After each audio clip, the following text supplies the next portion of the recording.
Hello everybody and welcome to the first ever Violent Night pay-per-view. I am your host as always, full of fun awesome, and this first matchup is a tag team matchup.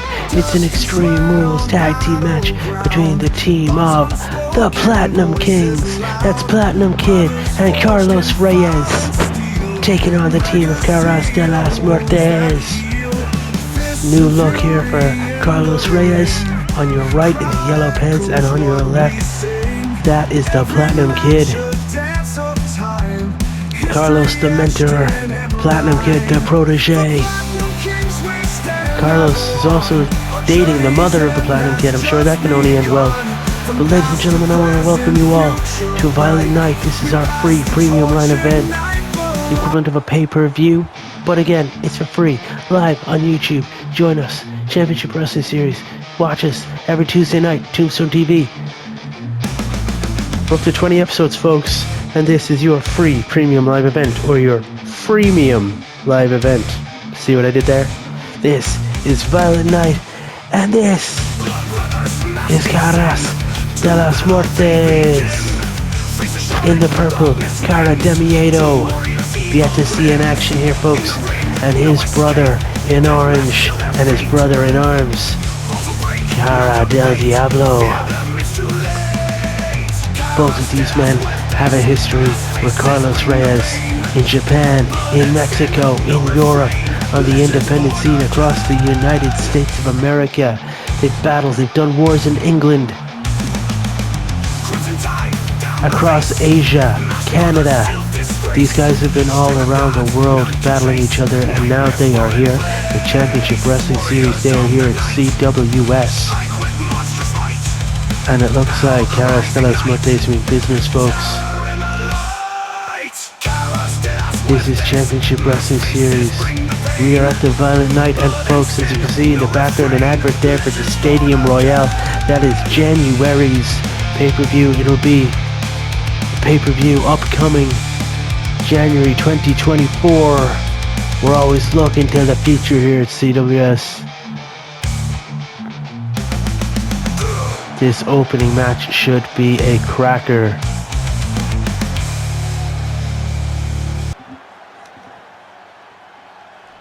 This is Tornado Rules. This is an Extreme Rules matchup, and the referee is from the bell. Look at this, and it's action from the get-go. Cara del Diablo, standing shooting star punch, gut wrench from Carlos Reyes. Look at these kicks, and a Pele kick. Cara del Diablo taking Carlos Reyes down.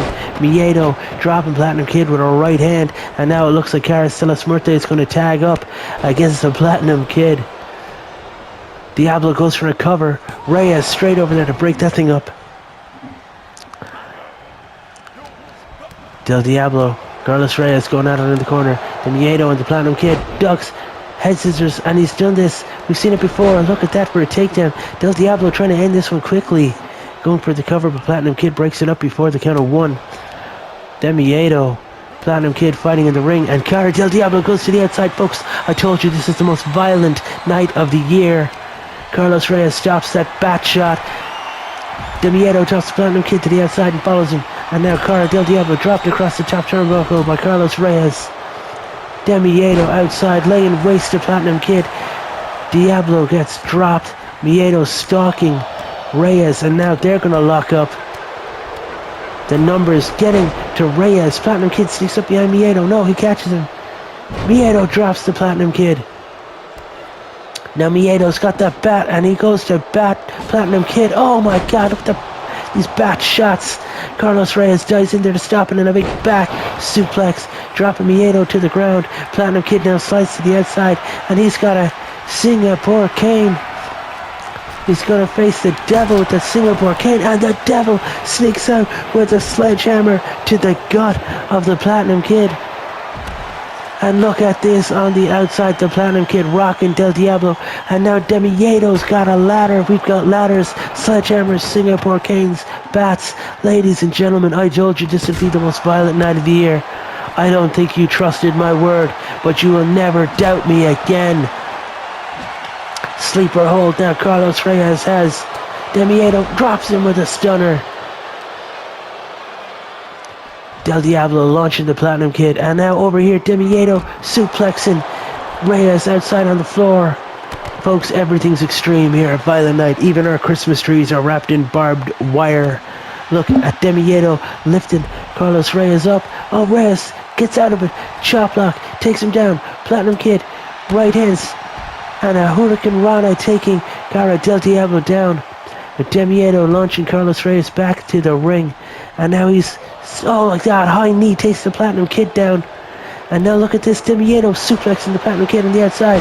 Carlos Reyes takes down Del Diablo, steps through. Reyes going for that sharpshooter. Sharpshooter locked in. Is Del Diablo going to tap?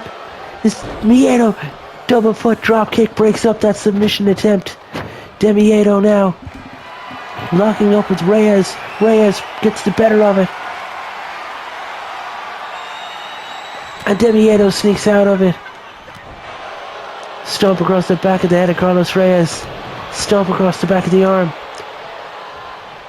Big right hand of Demiedo from behind. Big elbow to the back of Carlos Reyes. And now, look at this. Look at that. Del Diablo taking Platinum Kid down. And outside the Kid gets caned. The Kid is getting caned. And Del Diablo with that bat again. Oh, he swings and misses. Reyes punches him to the gut, drops the bat, and a pile driver. Platinum pile driver by Carlos Reyes. And now again Carlos Reyes locks in that sharp shooter. And Del Diablo, he's forced to tap out. Ladies and gentlemen, the winner of your first matchup here, and on the outside Demiedo loses it. Singapore Canes Platinum Kid, the winners of your first matchup. The team of Carlos Reyes and the Platinum Kid getting a bit of revenge here against Carlos Cortez. I doubt this is the end of it, folks. We will see this again. But your winners tonight, opening match here at Violent Night's premium free live event, the Platinum Kings. Come back. Folks, we're having the 12 matches of Christmas, and this is only match 1. Come back for match 2. Welcome back to the free premium live event hosted by Championship Wrestling Series. We're just off the back of a fantastic opening tag team matchup, Extreme Rules match between the team of Carlos Reyes and the Platinum Kid, also known as the Platinum Kings. They faced Carlos de los Muertes, and they were involved in that classic matchup. If you don't know who won, go back and watch it. But now, folks, it's time for the light heavyweight championship match here at CWS. Dudley, by the #1 contender, has been desperate to get this matchup against his own brother Hardy. They're a tag team who know each other so well. They're literally blood, folks. They've grown up together, fought with each other at home and on the indies, fought alongside each other too, especially here at CWS. Dudley wanted to face his brother on pay-per-view for the championship, and Hardy set the challenge. You can see Hardy on his way to the ring now. He does not have the light heavyweight championship with the boast because it's already suspended above the ring. The winner of this match will be the man who pulls that championship down. He who claims the belt becomes the champ. Those are the rules. Hardy set the challenge to Dudley. He had to win a match on the last 4 episodes of Tombstone TV to qualify. Whoever beat him would become the #1 contender if they could, and no man did. Not the Platinum Kid, not Eli Valentine, and not Theon Castle, not Tyrion Castle. They were all put to bed by Dudley. By this match means so much to him. And this is what it's about, folks. CWS Light Heavyweight Championship. You can see the ladders around the ring area here. Dudley warming himself up. Hardy getting ready. The referee has rung the bell and got out of dodge because this thing is going to be wild.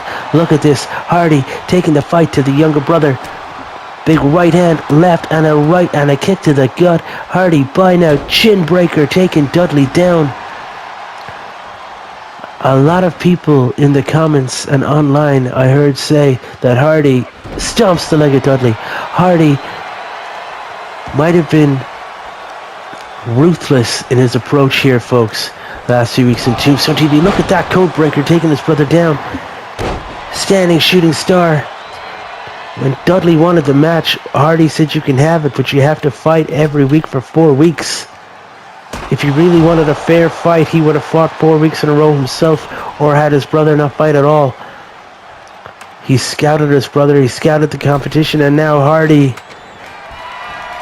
is the much fresher man. And look at this, spinning round, and oh my god, electric chair drop. Dudley saw it coming and dropped Hardy on his face, and now Dudley climbing the ladder right in front of his brother. Hardy now has to follow up. Brothers battling for the championship atop the ladder. Right hand blocked, right hands. Back and forth between Hardy and Dudley. These big clubbing blows, the right hands. Oh, and Dudley throws his brother from the top rope. They're not pulling their punches, folks. Dudley has his hands on that championship.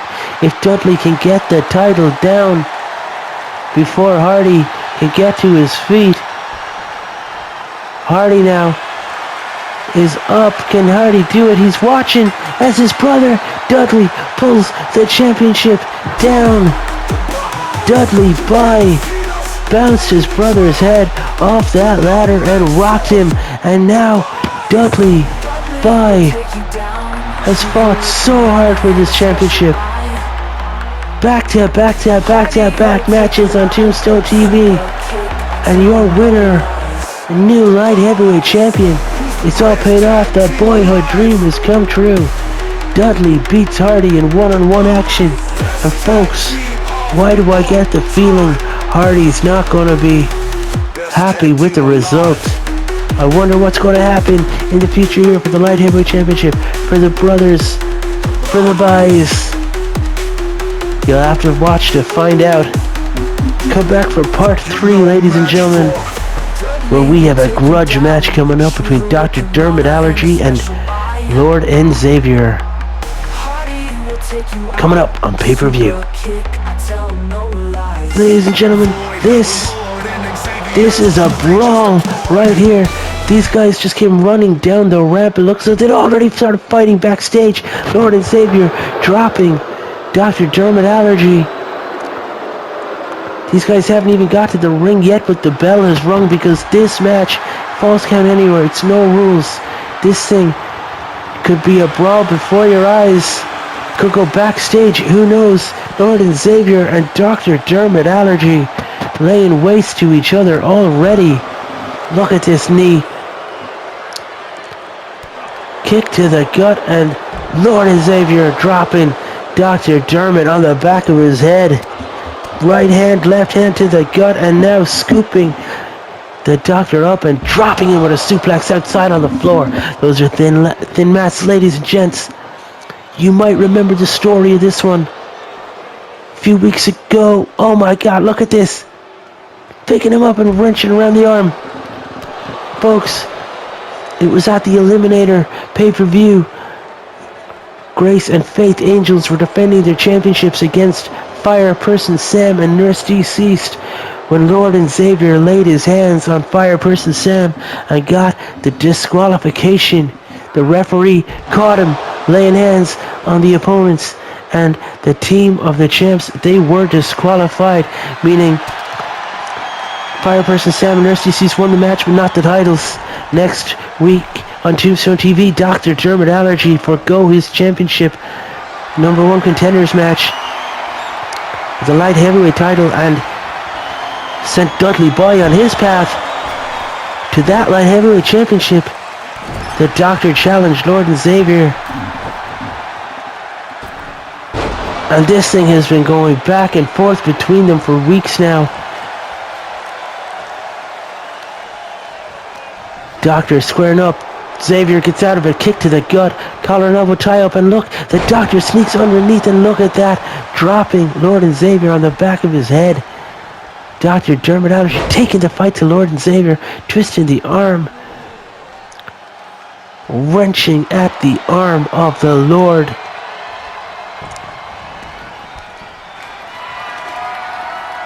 Doctor slides to the outside, and he's got another Singapore cane. It's back into the ring, and big thump over the head, caning Lord and Xavier, who somehow fights out of it, twists the arm, and again picking the Doctor up and manhandling Dr. Dermot Allergy. It's former light heavyweight champion here. Gets the arm drag and whips Lord and Xavier to the floor. The Doctor now.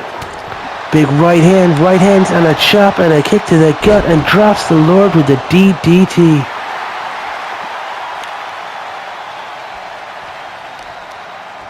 He wants me to refer to as the DDA, the Dr. Dermot Allergy, as he rocks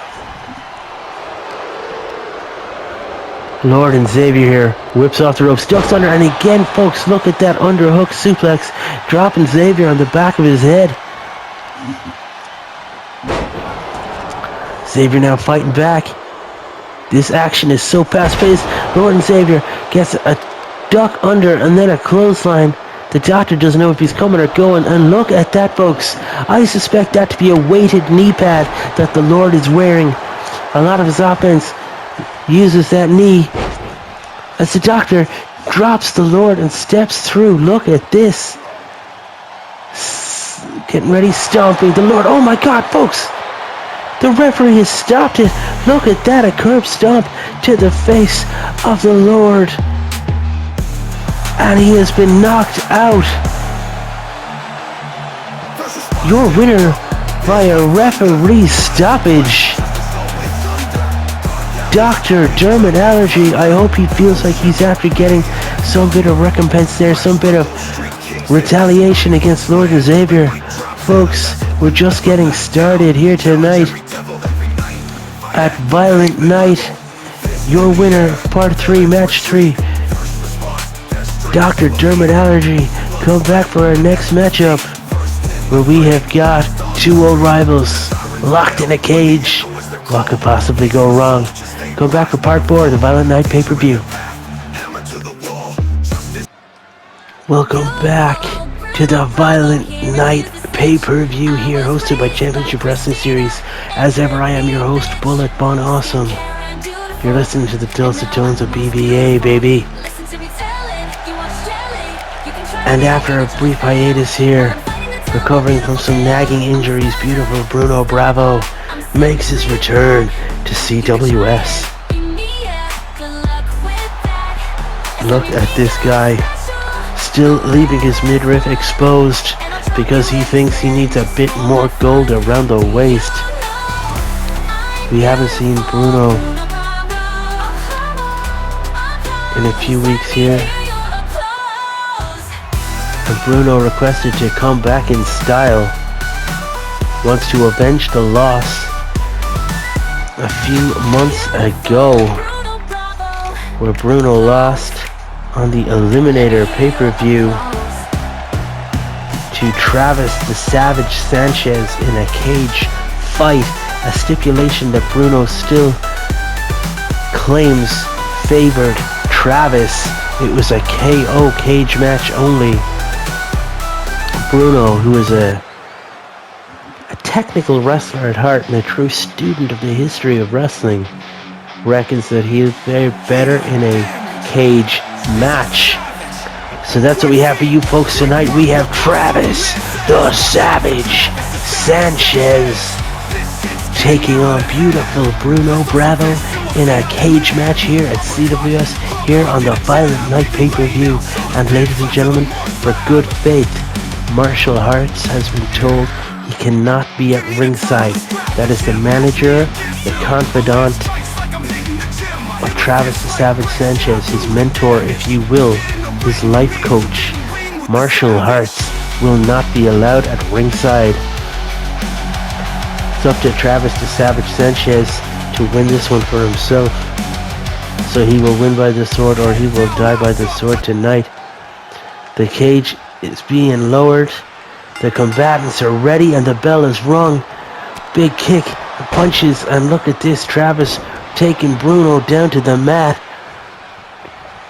Bruno claims he can beat Travis in wrestling matches. Travis straight away going to get that door opened. but gets chop blocked for his troubles. Beautiful Bruno Bravo's measured Travis and drops the elbow into the side of the temple of the Savage. And look at this drop, toe, hold, and Bruno locks the leg of Savage. And again, if Bruno can take away the legs of Savage, he knows the Travis won't be able to climb the cage and won't be able to find his way out the door. Beautiful Bruno Bravo knows the history of the sport, ladies and gentlemen. Whereas Travis doesn't. Travis used to be a boxer, took one too many blows to the head, too many concussions, couldn't get cleared to box anymore. So he's taken to this, taking a wrestling, and look at that for a shoulder tackle. Travis is all weight. He's got that knockout punch to watch out for. He's won many a match with the blow from the right, but Travis's only weakness is his wrestling acumen, which is why his partnership with martial arts is so deadly and is perceived to be deadly by the fans backstage, by the fans in the crowd and the boys backstage, as Travis now climbs the cage and Bruno sneaks up behind, punches to the back of the leg, and big flat back bump. Travis goes down to the center of the ring, but he has the wherewithal to launch Bruno Bravo away, and now he's gone for the cover. One. There are many ways to win this matchup, folks. You can climb out of the cage, get the door opened, you can pin, you can submit, you can knock out your opponent. And look at this. Travis, backbreaker, taking Bruno down, and look at this, the ground and pound.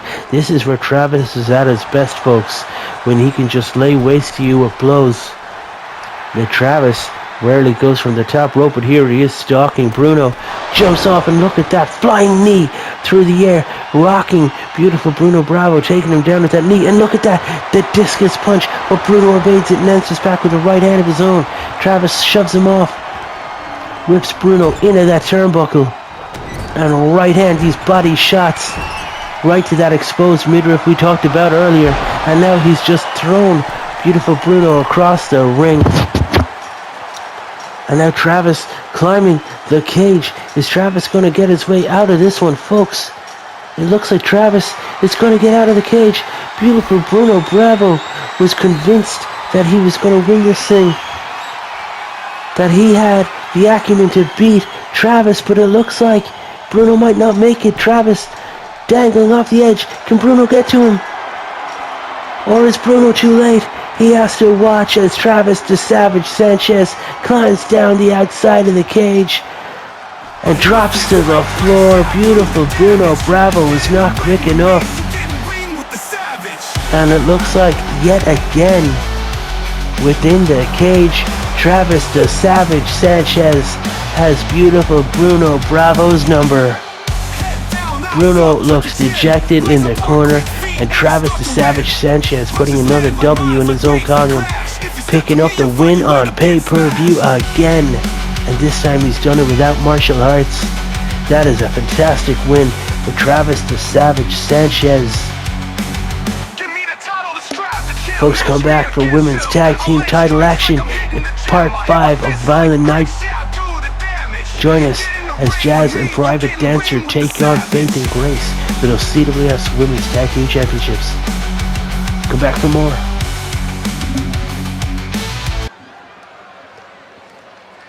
Thank you for joining us here on Free Premium Live Event.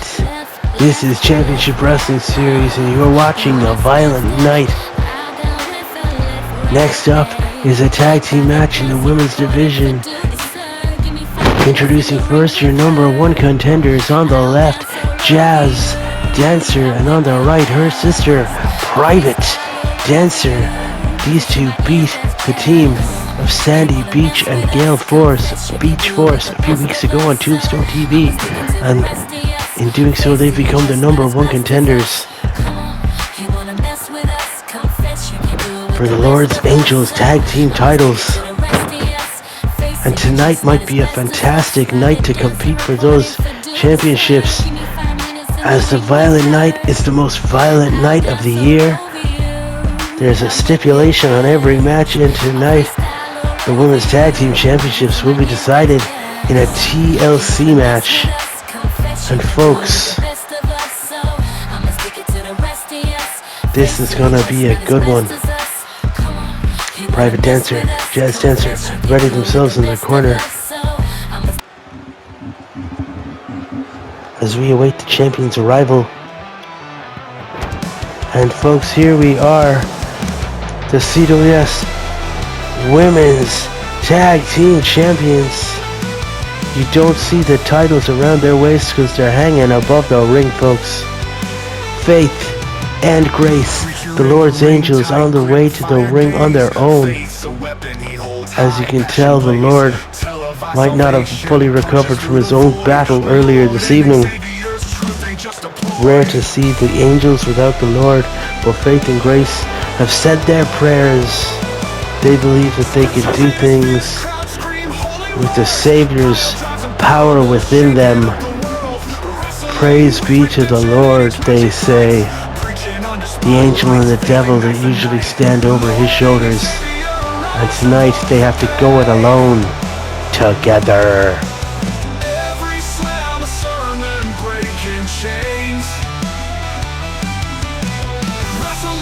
Ladder matches don't always tend to be great, folks. Sometimes they end abruptly, a morning in advance. Hopefully that doesn't happen here tonight. I want a good contest between these teams. But as I said, it might be a great opportunity for the Dancer Sisters to take the titles from the Angels, because we've seen how much of an influence Lord and Savior can be on Faith and Grace. I mean, it was just last month on pay-per-view. The Lord laid hands on Fire Person Sam, resulting in disqualification, meaning that the Angels kept their titles when they looked to be in peril. But 20 minutes into the match, Lord just took matters into his own hands, literally placed his hands on Fire Person Sam and got disqualified for his team, resulting in the Angels retaining their titles but losing the matchup. And then Nurse Deceased wanted a bit of revenge, but was counted out in a singles match, meaning that they were not able to contend for the championships. And here we are, folks, the bell rings, this TLC match is on, and oh my gosh, look at this. Right off the bat, the champs take the fight to the dancers, and they're teaming up on Private now as Jazz opens up on Faith with some right hands.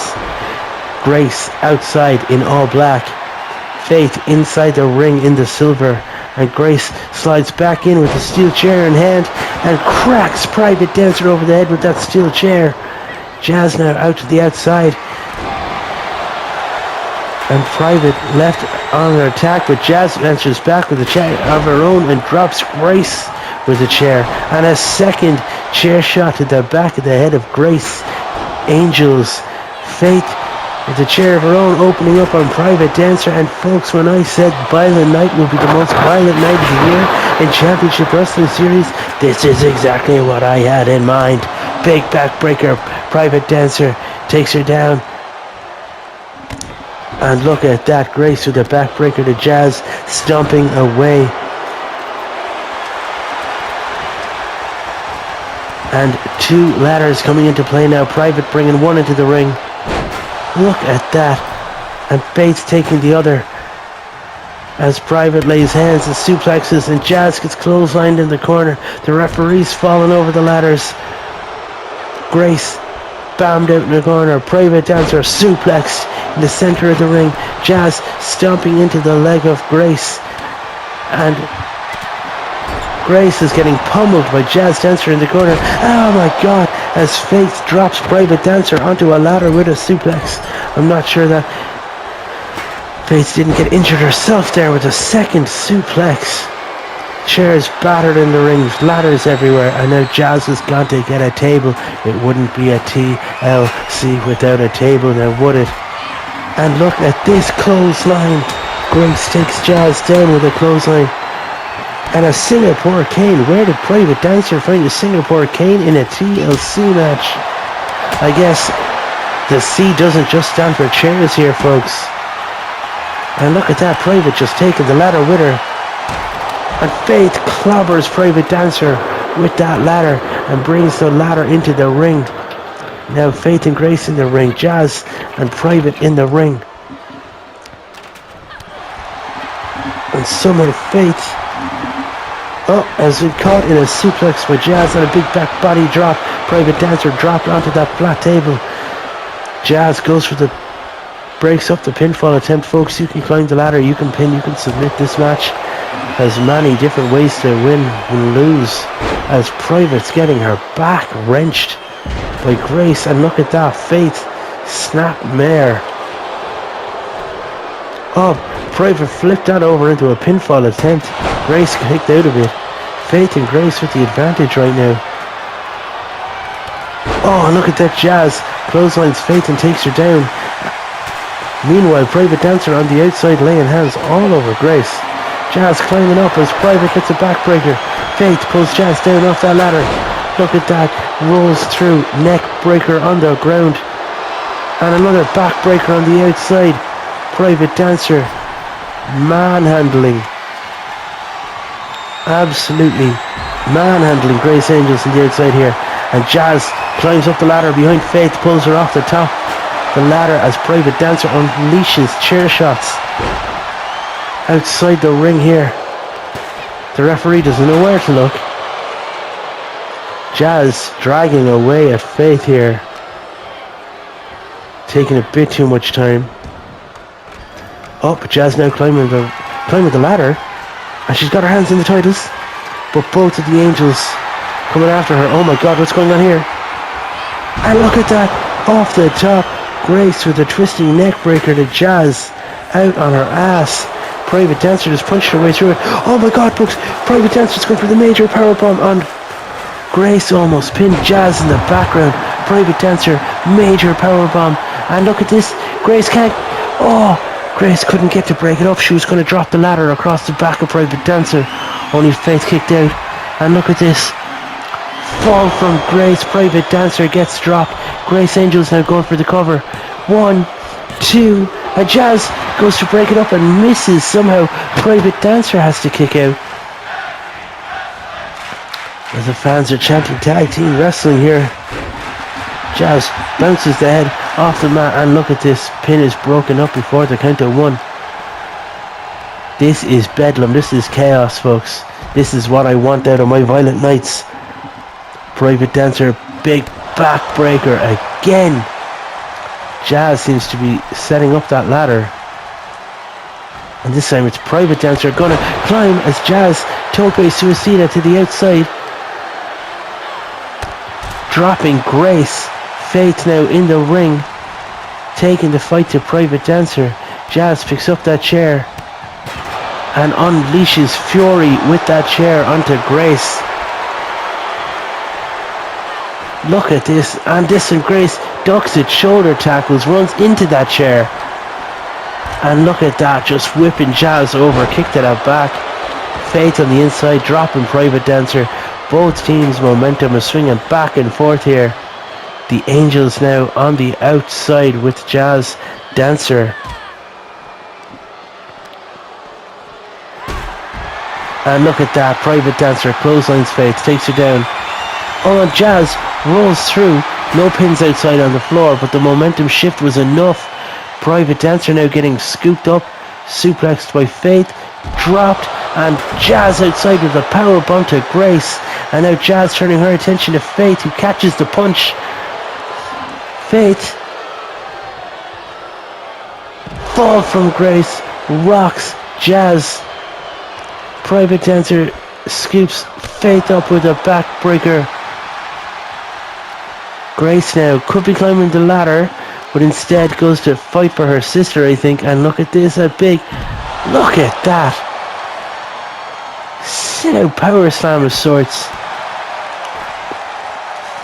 Private Dancer with a suplex to Grace outside on the floor. Faith panned out on the ramp halfway up. For some reason now Jazz is bringing a table into the ring and knocks the ladder down. Private Dancer running interference on the outside here as Jazz climbs the ladder, folks. Jazz Dancer has her hands on that women's championship title. It's going to pull it down. Faith can't get back into the ring fast enough. Grace and Faith both in the ring now, leaping up here. Right hands to Jazz. And Jazz now with a twist of fate from the top onto the upside down ladder there. A twist of fate. Get it? Shooting shots here against Faith and Grace. Grace is rocked. Faith now whipping Private Dancer out. Everyone is knackered from the violence, the carnage that has ensured in this one. We've got table versus ladder versus chair here, folks. Grace with the suplex to Jazz. And then Private knocks Grace down with the ladder. Jazz and Faith on the outside fighting away as Private Dancer launches some ground and pound it offense here and goes for the cover, and we've got a pinfall attempt. Center ring 1, 2, and a kick out by Grace at 2. Private Dancer doesn't believe it. Faith's now climbing the ladder. Jazz right behind her. Private Dancer. Oh my god, Jazz, big power bomb from the top of the ladder to Faith, who somehow gets right back up. The titles mean so much to the Angels. They've said their prayers. The Lord is on their side. He's with them in spirit. All of the puns, guys. All of the puns. And now both the Angels outside. Private Dancer climbing the ladder. Jazz right there to play. Oh, she's left the ring. And Grace is stalking Private as Grace jumps up. And Grace was not able to pull Private Dancer down. Ladies and gentlemen, we've got new CWS Women's Tag Team Champions of the World. The Angels, without the Lord, are not as effective. They've lost their championships. So your winners and new CWS Women's Tag Team Champions, Private and Jazz, the Dancers. Thanks for joining us for part 5 here of the Violent Night pay-per-view, folks. I hope you come back for part 6. We have fatal 4-way Falls Count Anywhere action for the Intercontinental Championship between Zachary Evans, St. James Park, Fabian Nils, and Will Richards, the champ. Don't go anywhere.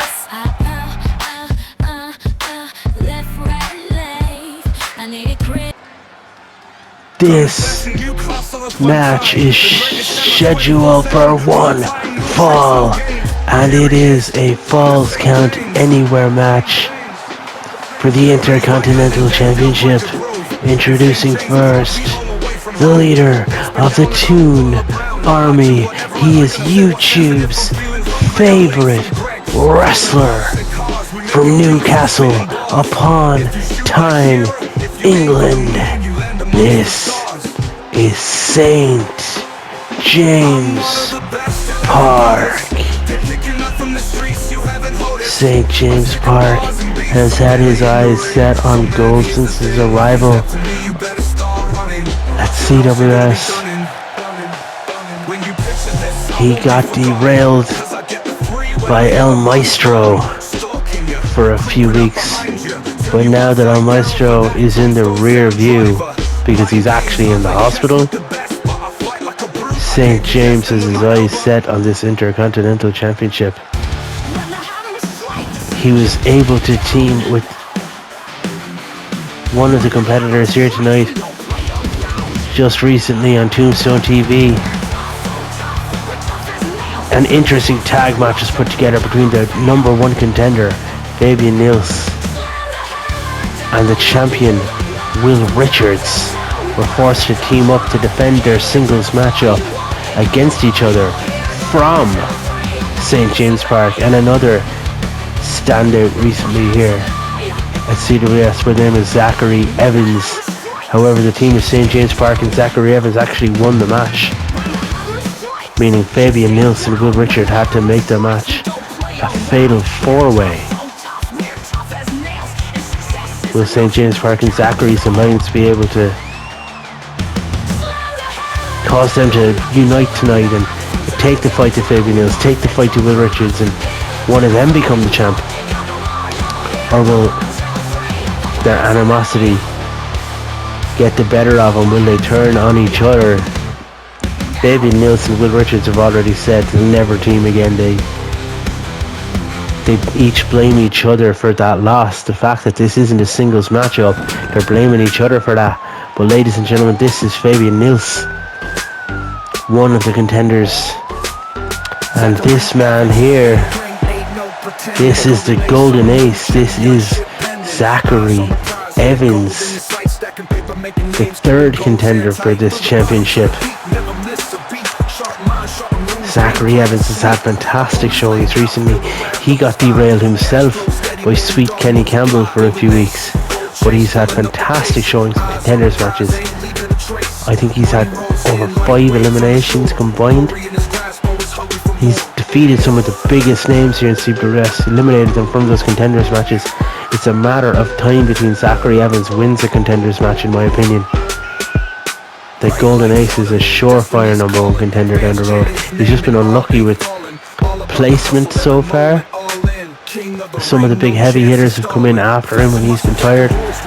I wouldn't be surprised if Zachary Evans gets even more gold. The Golden Ace is looking for gold, as are a lot of competitors here in CWS, folks. And here we are, Violent Night, where all the championships will be on the line. And folks, this is our 6th match so far. We still have, later on in the show, the Women's World Championship match between Ren and big time aerial wrestler,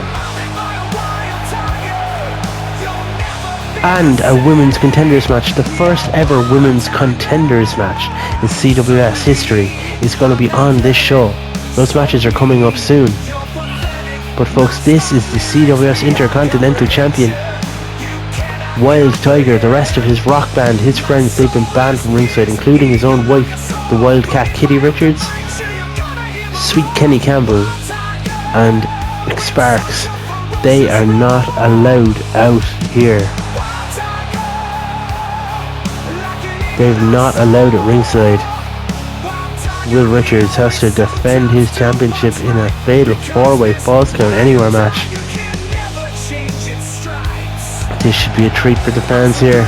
I'm glad you could join us, guys. This is our fifth free premium live event, our 5th pay-per-view, whatever you want to call it. And as you can see, CWS is just growing and growing and going from strength to strength. So like the videos, share them.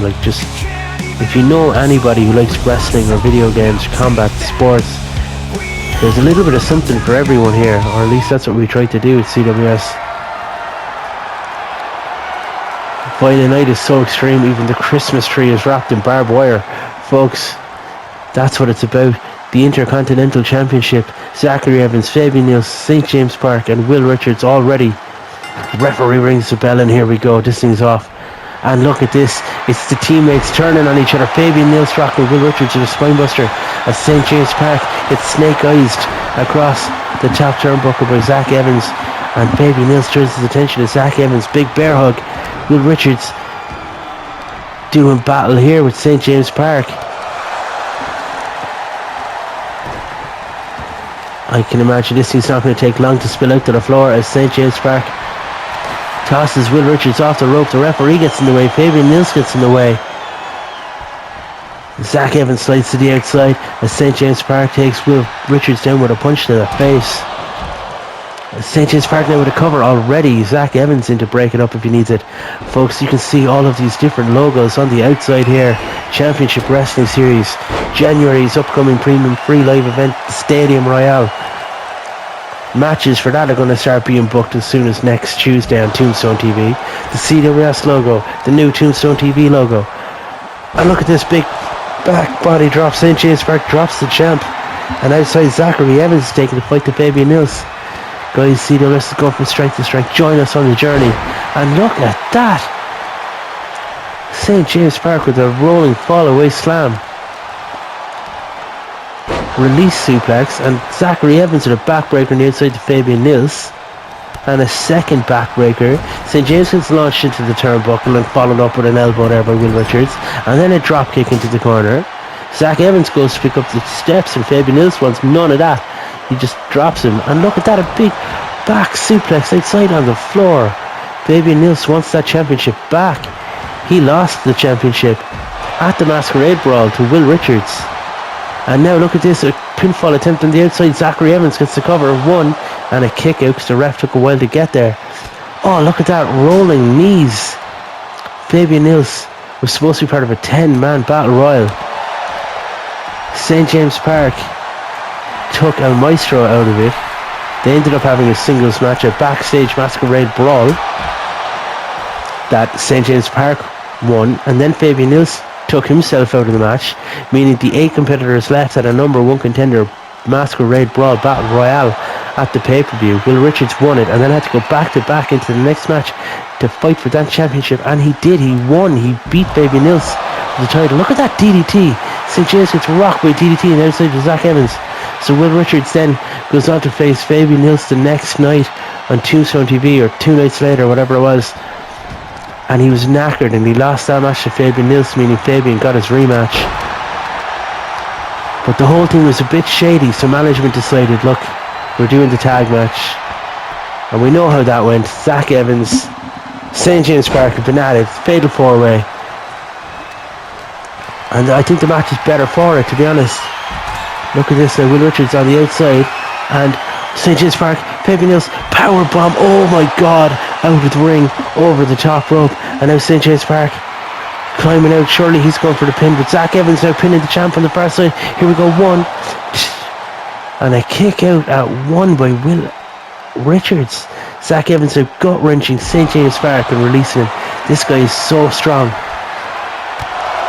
Oh, and Fabian Nils gets busted open with the soles of the shoes of Will Richards. 1, 2, and a kick out at 2 by Fabian Nils. Now Zach Evans with the cover in St. James Park, who kicks out at 1. Will Richards misses wildly with a right hand to Zach Evans. St. James Park doesn't miss, and look at this, the gut wrench of his own. He's picked him up. Oh, gut wrench, and he's going for the Tombstone Sound Driver, but Zach Evans reverses it, and he hits St. James Park with one of his own signature moves, the Tombstone Sound Driver, outside on the floor. Fabian Nils and St. James Park both launched into that barricade. Zach Evans picking Will Richards up, powerbomb. Will Richards fighting his way out of it.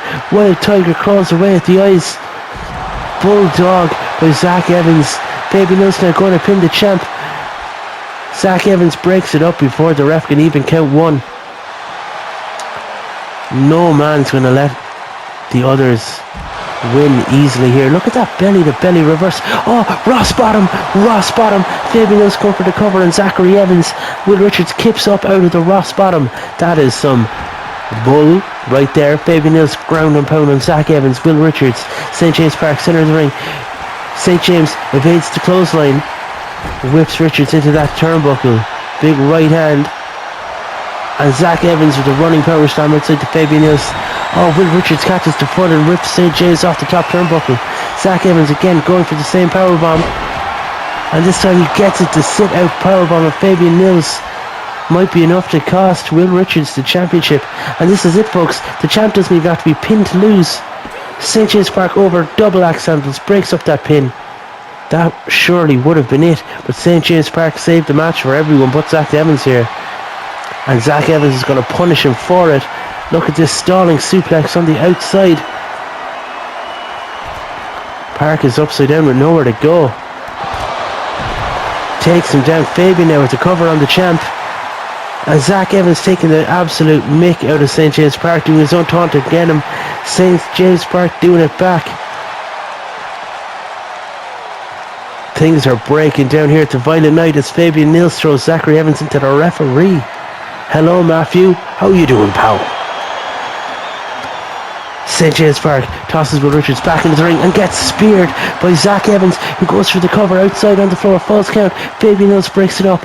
Will Richards watching everybody from inside the ring to out. And now Zach Evans gets tossed into the ring by Fabian. Fabian gut-wrenching St. James Park outside on the floor. Gut-wrench suplex. Will Richards torquing at the leg of Zach Evans. Elbow to the head of Zach Evans. The golden ace is down. Fabian Nils sees an opportunity here. Gets back into the ring. Eyeing up the champ.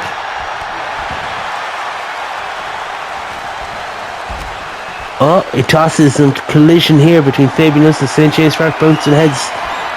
And look at that! Will Richards just tossed Fabian Nilsson over the top rope and outside to the floor. St. James Park going after the steel steps here, folks. He's got presents for everybody, it seems. Oh! Will Richards tosses St. James Park into the ring. Zach Evans walking around, armed and dangerous. Fabian Nilsson, St. James Park stalking the champion.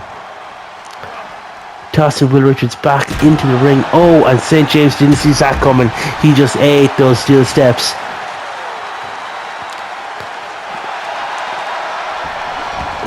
Zach just swinging wildly and somehow missing everybody. Look at this. Oh, Wild Tiger Destroyer. Will Richards with the Willie Destroyer outside. St. James and Fabian going at it. Zach Evans, the golden ace, picking Will Richards up. Oh, power slam. He's got that golden ace power slam. He's going for the cover. No, Will Richards is getting back up.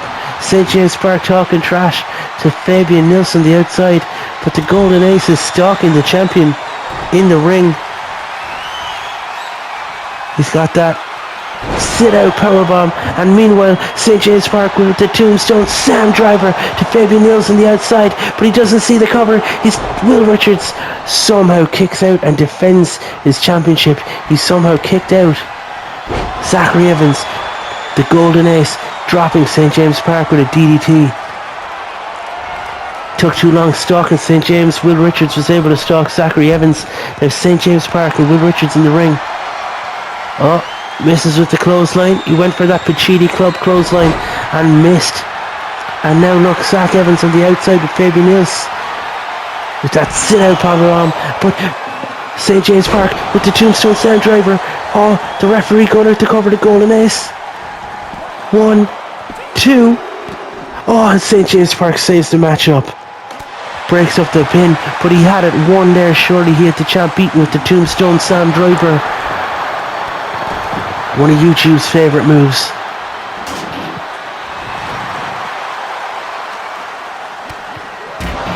DDT, Zachary Evans.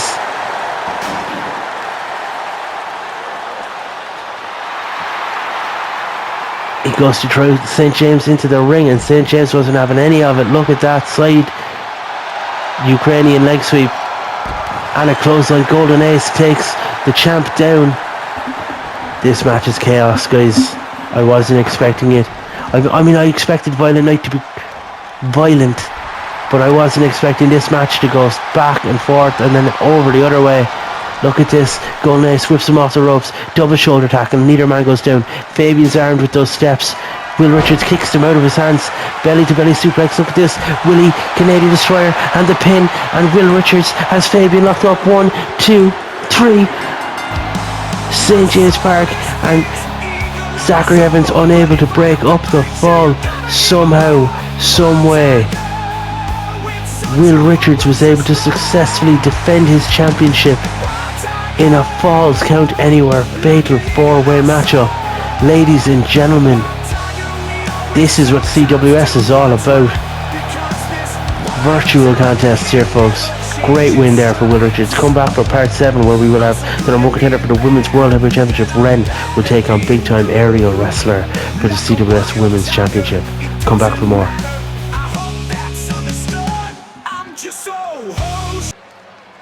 Part 7 of the Violent Night pay-per-view, folks.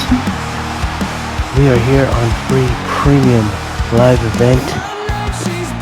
I'm your host, Bullet Von Awesome. This is Championship Wrestling Series, and your next bout is set for no falls.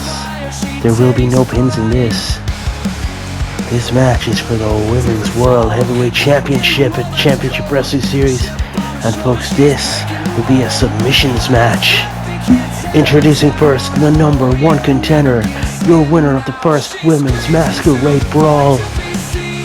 This is Ren. Yes, now we are talking, kind sir, in the crowd.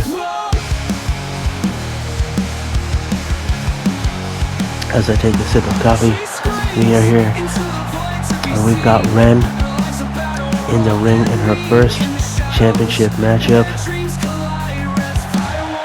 But she has stiff competition coming from the champ. This is the biggest match in Ren's career. Look at all the lovely advertising we have in the background, folks. And here she is, the CWS Women's World Heavyweight Champion. This is big time. Aerial Wrestler. Aerial's brothers, Matt and the Technique Al Wrestler, have been informed earlier this evening they are not welcome ringside for this matchup. We're not used to seeing big time aerial wrestler alone. But tonight she has to go it alone, defending the CWS Women's Championship.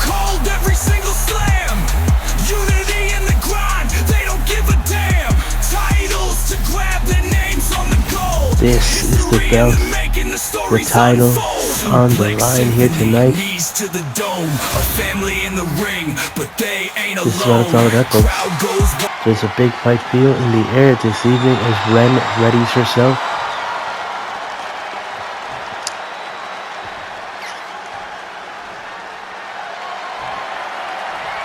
The champion, ever ready, big time aerial wrestler.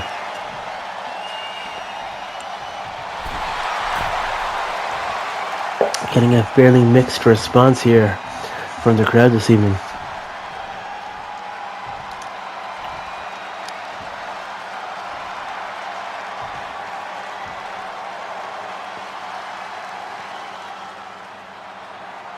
The referee taking the championship belt, showing the number one contender, raising it high above his head.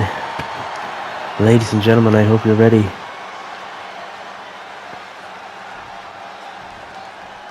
And the referee rings the bell and it's on. Submissions match, folks. Aerial wrestler straight away with the crucifix head scissors. Look at this airplane spin takedown. Low kick to the back of Ren. Straight away aerial going for that leg. Stomping the knee into the mat. Aerial has an obvious size disadvantage to Ren, the big old emo. Look at those three rights, and look at that, a second rope springboard dropkick. Aerial wrestler has already started to chop this bigger athlete down, and now look at this, a Hurricane Rana. And both women roll to the outside, and a knee across the face. Aerial taking the fight to Ren outside on the floor. And now Aerial telling Ren, get up. Big knee to the face. Not sure Aerial got all of that one. It seemed like it hurt her as Ren fights back with some right hands and now scoops Aerial up, and look at that fall away slam outside on the thin pads outside on the floor.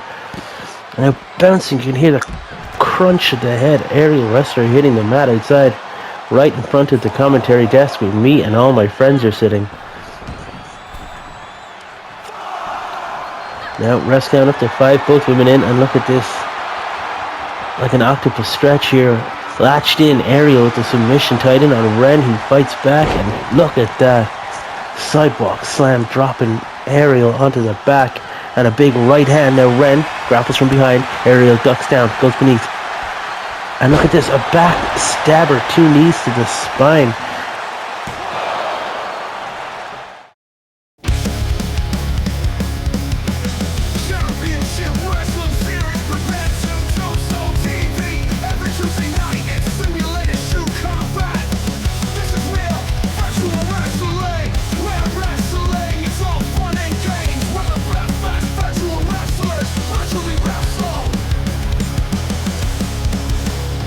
Ladies and gentlemen, this is a historic moment here at Violent Night, a championship wrestling series.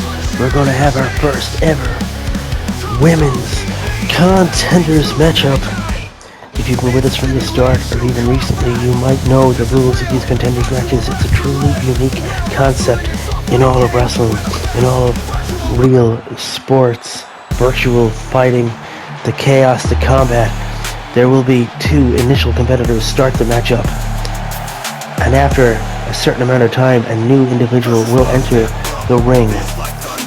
To be eliminated from the match, you must go over the top rope and have both feet hit the floor. And the winner is the person left standing in the ring once all 10 have been entered in the matchup. And the individual who has drawn number 1 is this person right here, folks. This is the non-binary nightmare, the gender fluid, sometimes gender neutral nightmare herself. This is Fire Person Sam. I was talking to Fire Person Sam earlier today, and again they are interested in representing and looking to change the name of that championship to be the CWS Women's and Other World's Heavyweight Championship, which would be a lot of change here. CWS, we'll see how that goes. But entrant number 2 is the plucky underdog, everyone's favorite sea surfer herself. This, folks, is Sandy Beach. How will Sandy Beach fare against the non-binary nightmare, Fire Person Sam? And who are the other 8 competitors entered into this matchup? Anyone who is interested was told to put their names forward and management would decide on the competitors. I'm not sure who each of those are, but look at this straight away.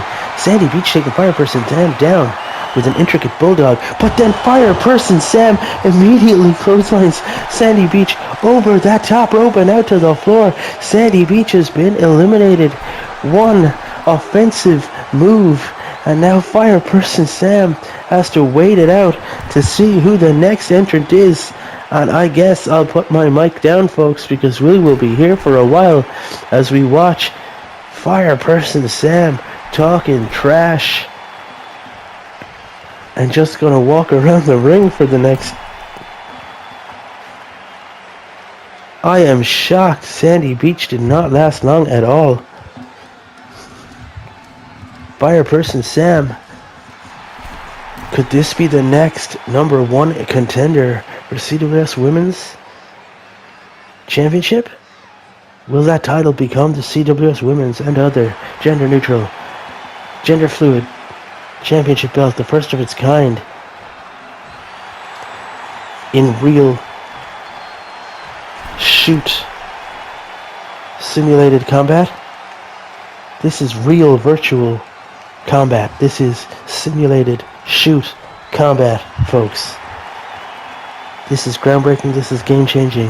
And Fire Person Sam standing tall in the center of the ring, beating away at their chest, enjoying taking a trip around all of the turnbuckles, showing all the fans what they have in store. And Fire Person Sam goes on to win the championship. But first, they must win this matchup. And here we have the nondescript CWS logo countdown here in the corner. 4, 3, 2, 1. And who's the third entrant going to be? And oh my god, guys, it's Sandy Beach's tag team partner making her way to the ring. This is Gale Force. And straight away, Fire Person Sam grapples Gale from behind. Big elbow drop and throws Gale straight over the ropes. But Gale answers back with 2 feet, kicking Fire Person Sam into the head. And look at this rolling through. Intricate arm drag. And again, look at this bulldog taking Fire Person Sam down. Gale whips Sam into that turnbuckle. Follows up with a right hand and a knee and another knee. And some stomps and a knee across the face of Fire Person Sam. Gale Force must be fuming after the brief entrant and brief free premium live event appearance of her tag team partner here, Sandy Beach. You think at this point Gale Force must be rethinking the tag team. Sandy seems to be letting Gale down quite a bit, but here we go. Look at that from the top rope. Hurricane Rana taking Sam down, and Gale's feeling it right now. whipping Fireperson Sam out of the ring over the top rope. Gale misses with the right hand. Again next with the second, and Gale Force eliminates Fireperson Sam, and just as quick climbs the turnbuckles and starts taunting Fireperson Sam outside on the floor. Gale Force saying she's going to be the one to do it here, folks. Fireperson Sam has left the ringside area. Could Gale Force be the next number one contender for the CWS Women's World Heavyweight Championship?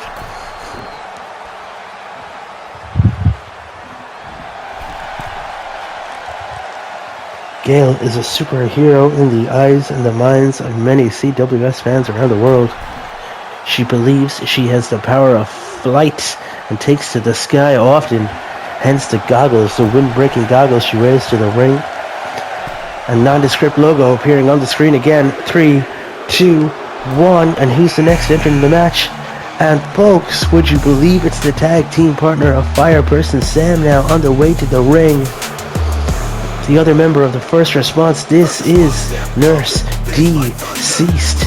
These two know each other so well because of tag matches. Nurse Deceased now grabbing Fireperson Sam and just tosses Gale Force over the top rope.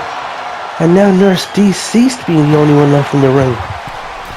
I really hoped this match would be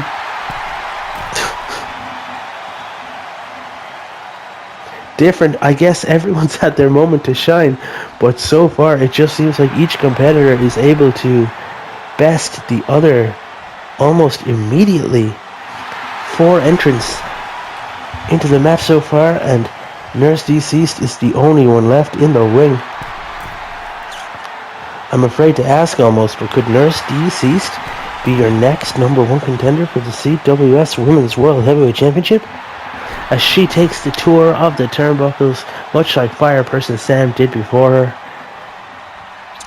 Now the nurse has the moment in the ring to shine, to show off, and to recharge the batteries while we await entrant number 5 in the first ever women's contenders match.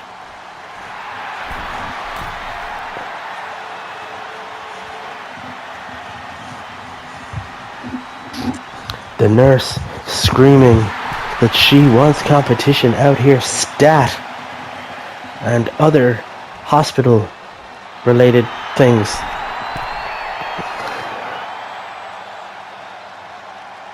Checking the flexibility in her fingers, ready, warming them up, keeping the hands nimble and agile. Look at Nurse Deceased flexing those fingers, saying she is coming to grab that title. And now the CWS Contenders logo appears on the screen, and it's counting down here. 4, 3, 2, 1. And who is this, folks?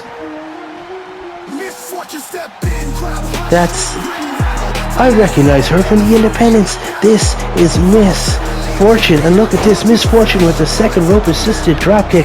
The fans immediately booing Miss Fortune. They weren't expecting to see her here. Miss Fortune, look at that, goes for a big back elbow and misses wildly. Nurse Deceased now taking the fight to Miss Fortune.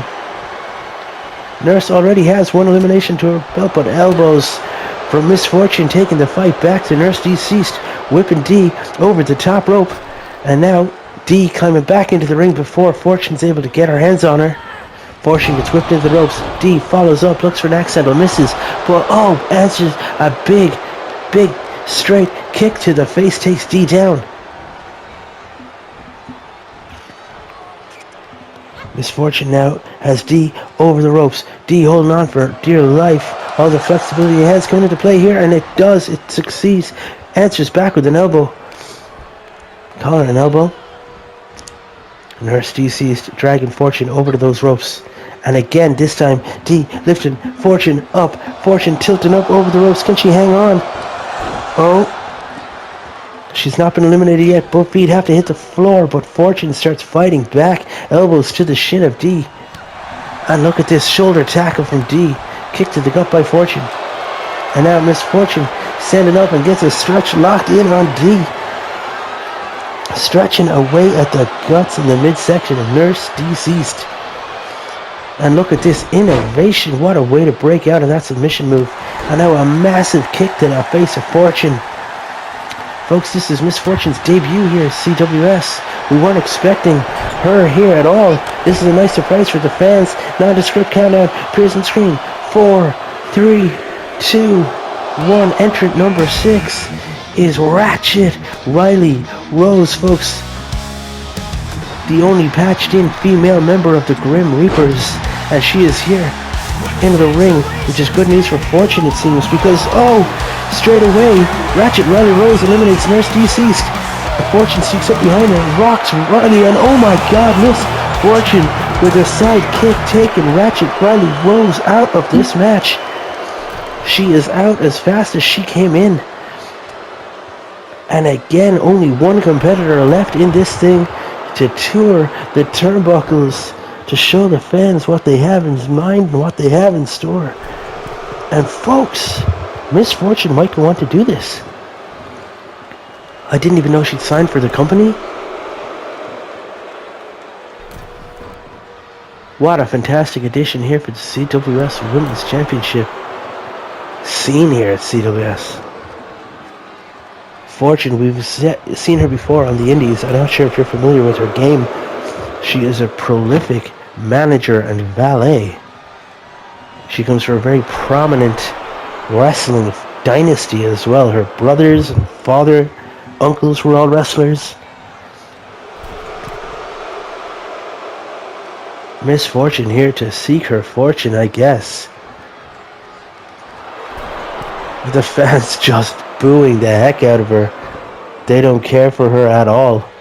I wonder... Look at her, just oblivious. It's as if she can't hear the boos. Just happy the fans are making any noise for her at all. But she does have an elimination of Ratchet Riley Rose under her belt. I'm surprised. Ratchet can't catch a break here, and the CWS countdown appears on your screen. And here we go, folks. 5, 4, 3, 2, 1. And independent indie sensation, guys, another new signing here. Championship Wrestling Series, folks. This is Bella Trix. And look at this. Bella answers right into Riley, into Miss Fortune with a big DDT, taking her down. Look at the size of Bella Trix here, throwing Fortune over the top rope. Fortune gets 2 legs up, kicks Bella into the face. Much taller Bella Trix, elbows into the back, launch off the ropes, and look at this, some ground and pound offense here from Miss Fortune. I think it's clear here whose side the fans are on. They would much rather see Bella Trix do well in this thing than Miss Fortune, who drops in with a knee to the face, taking Bella Trix down. Happy-go-lucky Bella Trix, we've seen her on the indies. Wasn't expecting to see her here. I wonder, is she signed to CWS too? As Miss Fortune tries to end the good fortunes here of Bella Trix early, gets her over the top rope. Will one of the debutantes win this match? Bella Trix fighting her way back out, elbows into the shin of Miss Fortune. And look at that, a massive running kick to the face. Miss Fortune down, Bella Trix picks her back up. And look at this knee, stiff knee into the face. Fortune goes down. And again, these knees, but this time to the midsection and now to the chin of Miss Fortune. Bella Trix going up to the top rope. She's eyeing Fortune up. Decides against it. Might just take a breather as Miss Fortune rolls out to the ropes here. Bella Trix can't eliminate Fortune. She's gone under the ropes, not over them. But now she's taking the fight to Fortune. Look at this springboard forearm taking Fortune down. Oh, how Mrs. Fortune has changed. Kick to the back. And now, if you can see anything other than the CWS Contenders logo counting down, go to some eye optician type place, because that's on you folks. And now, number 8, the first ever, the inaugural CWS Women's World Heavyweight Champion. This is Lady Starshine, representing the Cosmic Alliance, and look at that, a big knee to the face of Bella Trix. Starshine taking the fight to the newbie, well, newcomer. Bella Trix is a rookie, but she's not completely new to the game. But Lady Starshine just scoops her up and tosses her clean over that top rope and outside to the floor. Miss Fortune now in a precarious position on the top turnbuckle as Lady Starshine trying her best to push Fortune off, and somehow, some way, Fortune's changed and Miss Fortune now stays in the game, but gets gut-wrenched up and out of it somehow. Look at the technical prowess here. That's the bloodline, the history, the prowess of the Fortune family. But oh my God, look at that. The power of Lady Starshine manages to whip Miss Fortune so hard that she couldn't even catch the ropes over the top and out to the floor. Miss Fortune was unfortunate there. She just seemed to miss that top rope, wasn't able to hang on, and now Lady Starshine, the 8th combatant here, the Violent Night pay-per-view in the Contenders match, the first ever Contenders match for the Women's Championship. And Lady Starshine is in a strong position here, folks. She might go on to do it. You can tell the fans here love the Cosmic Alliance. They love Lady Starshine. And they're popping big for each turnbuckle that she climbs.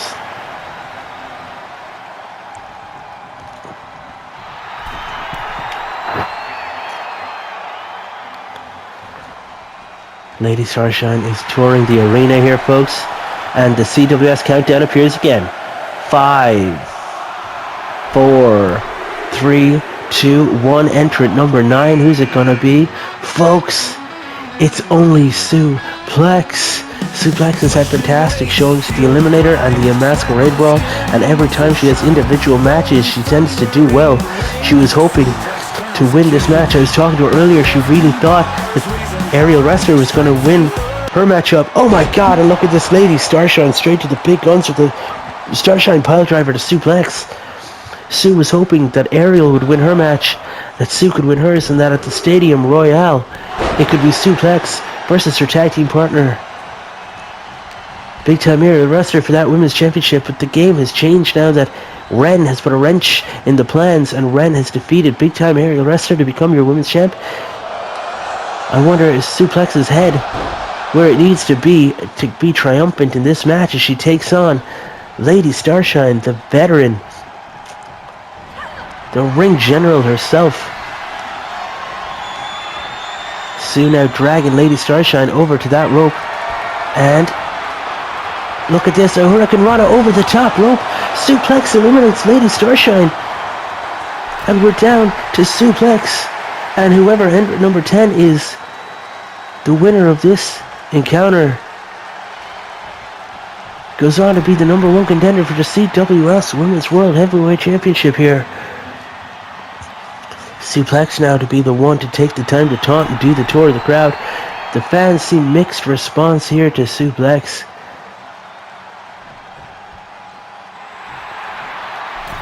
They like her style, but not her attitude. There's no denying her talent. But the fact she's been hanging out with the wrestlers and teaming with Aerial, and the fact she just wanted to share the ring with Aerial as tag team or as opposition, it looks as though now she's still not going to get to be able to do that as Aerial Wrestler lost the title. Suplex counting down here. 2, 1. Who's the last entrant? And folks, it's the former number 1 contender, the Wildcat, Kitty Richards, who was in the championship matchup at the Masquerade Brawl but lost to Big Time Aerial Wrestler. Let's see how she gets on here against Suplex as she scoops her up and drops her flat of her back. The Wildcat, Kitty Richards, entered number 10. Look, running, big kick. Wildcat Kid, the Kicky Richards. And now look at this, an Olympic-sized slam out of the Wildcat.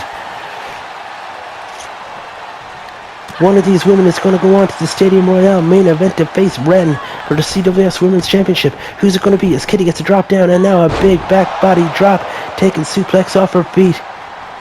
Kitty Richards has been in a singles championship match on pay-per-view, and she wants to do it again.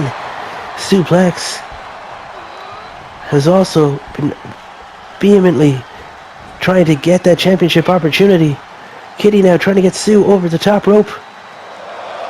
Wildcat pushing Sue over the top. Sue has not yet been eliminated. If Kitty can push her off the apron here. but she can't. Sue fights her way back in.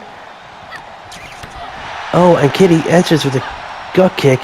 Sue evades the grapple attempt here, and a side Ukrainian leg sweep here from Suplex, taking Kitty Richards down, bouncing the hand off the mat. Oh, Suplex taking the time to taunt. Kitty sneaks up behind her and throws Sue off the ropes, drops down, leapfrog, and a shoulder tackle. Neither woman gets taken off their feet, and Sue turns the tide here with an innovative bulldog, taking Kitty Richards down. Kitty now whipping Sue into that corner. Sue answers back with an elbow. Remember, folks, next person to go over the top rope loses this matchup. Oh, and Sue taking the life out of Kitty with that big impact here. Suplex dragging Kitty over to the ropes. She's got something in mind here. Suplex lifting Kitty up. Kitty hoping that she still has 9 lives. She lives right now, but Sue trying to push Kitty off the apron. Kitty fighting back.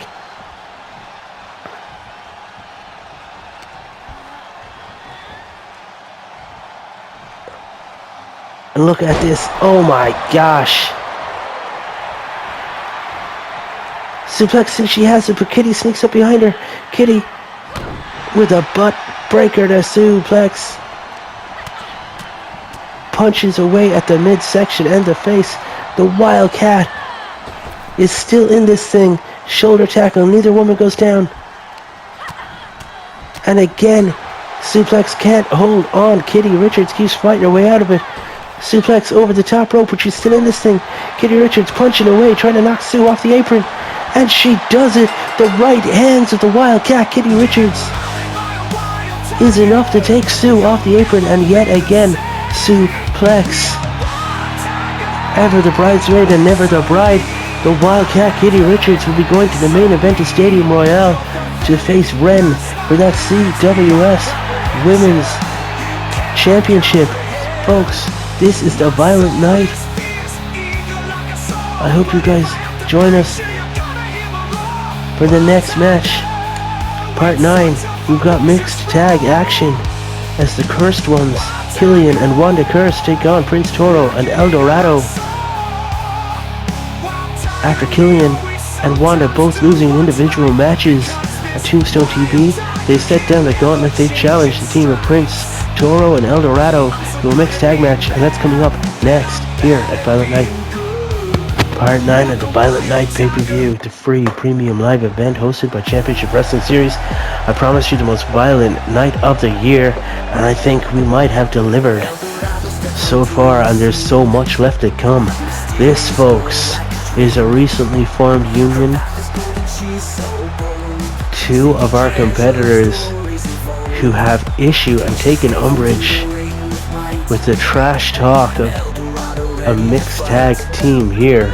The Cursed Ones have been calling out Toro and calling El Dorado out on social media all week, talking trash in radio interviews. I don't know if any of you caught those, but they said some pretty choice words for Toro and El Dorado, and they laid down the gauntlet. They challenged the team of El Dorado and Prince Toro to a mixed tag match here at the Violent Night pay-per-view, and management decided that after the trash talk, the unsolicited and unprovoked assaults, verbally, they're going to grant the match. I mean, the Cursed Ones did both lose individual matches. Killian Curse lost to Prince Toro on Tombstone TV, and Wanda Curse lost to El Dorado on Tombstone TV. So management had given Killian and Wanda the opportunity to go out and redeem themselves in the eyes of the fans. They claim that they had a significant mixed tag run on the indies before coming here to CWS. They want to establish themselves as the dominant mixed team, and that last week was a fluke. They had previously won matches in the singles division, and now that they've lost, they're taking a chance to dominate mixed tags. And El Dorado and Prince Toro approached each other backstage and agreed they're going to put an end to the Cursed Ones. So that's the story of how we got here, folks. The mystical El Dorado and the mythical Prince Toro have agreed to team up. And here it looks as though the men are going to start this thing off. Killian Curse, Prince Toro, ready, and the referee rings the bell. And a big right hand from Prince Toro, taking the fight to Killian Curse. And a big flat back bump here. Oh, and another right hand. Killian's resting on the ropes. Toro, what's he going for here? Is he going to slingshot Killian into the floor? And he does a big wheelbarrow slam. Toro taking Killian Curse down and then stomp across the back. And an elbow. Toro driving the elbow into the sternum here of Killian Curse. Oh, Killian turns the momentum on that one and flips Toro around onto his back. Killian with a big right hand. A lot of Killian's offense and Wanda's offense, folks, will target the head. Oh, Killian makes the tag. Wanda now legal, so El Dorado has to come in and Prince Toro has to leave. And look at that running knee. I was just talking about the offense to the head, but that's the Avada Kedavra, the finish that the cursed ones like to use. And the Crucio again moves to target the face as El Dorado's face gets bounced off the knee of Wanda. Wanda makes the tag. Killian and Prince back legal, and Killian leaps into the air with a flying forearm, taking Prince Toro down. Knees now to the midsection of Prince Toro. Killian taking the time to taunt the fans here. I'm not sure it was the wisest move, but he does evade the big right hand and whips Toro off the ropes. Wanda gets out of the way as Prince Toro eats these right hands here of Killian Curse. Prince Toro eventually gets knocked off the apron and lands right in front of my commentary table. Wanda now locking up with Toro, throwing him back into the ring. Oh, and Prince Toro now inches back with some rights and lefts of his own. Killian whipped into that turnbuckle, followed up by a clothesline from Prince Toro. We've seen he's got a devastating clothesline. After his strong performances in contenders matches, we've seen him eliminate many men, knock him over the top rope with that thing. Look at this drop down leapfrog. Killian Curse goes for a shoulder tackle. Prince Toro answers back with a tackle of his own. Neither man goes down. And look at this. Backbreaker from Prince Toro, and now stretching the back out of Killian Curse.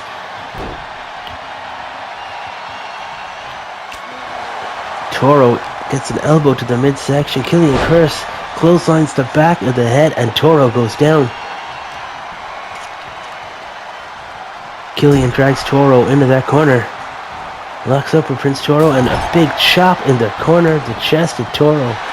Toro lights up, falls down, and the referee gets the count of 1 before Toro kicks out. It's probably in Toro's best interest here to make the tag to El Dorado, who's taking a break from chasing gold, seeing as there was no opportunity for that here tonight. Killian makes the tag to Wanda Curse, and then the women are legal. Oh, Wanda goes for that same flying forearm as Killian misses wildly. El Dorado takes some momentum and drops Wanda onto the flat of her back. Bouncing the head of Wanda Curse off the floor. Big right hand to Wanda. El Dorado whips Curse into the corner. Another right hand takes Wanda off her feet and a stomp to the chest, driving these kicks into the midsection of Wanda Curse. El Dorado looks great right now. Folding the elbow back and landing all of her weight across it. And a big double-footed drop kick to the back of the head. Wanda Curse is up. El Toro makes the tag to Prince.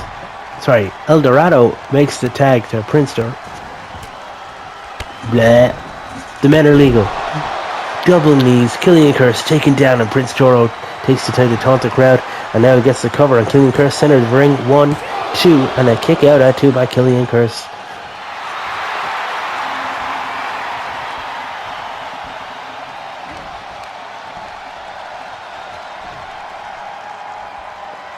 Look at the size of that powerbomb.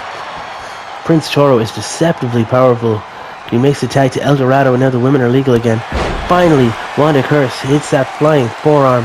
That clothesline takes El Dorado down, and again, this time with a neck breaker.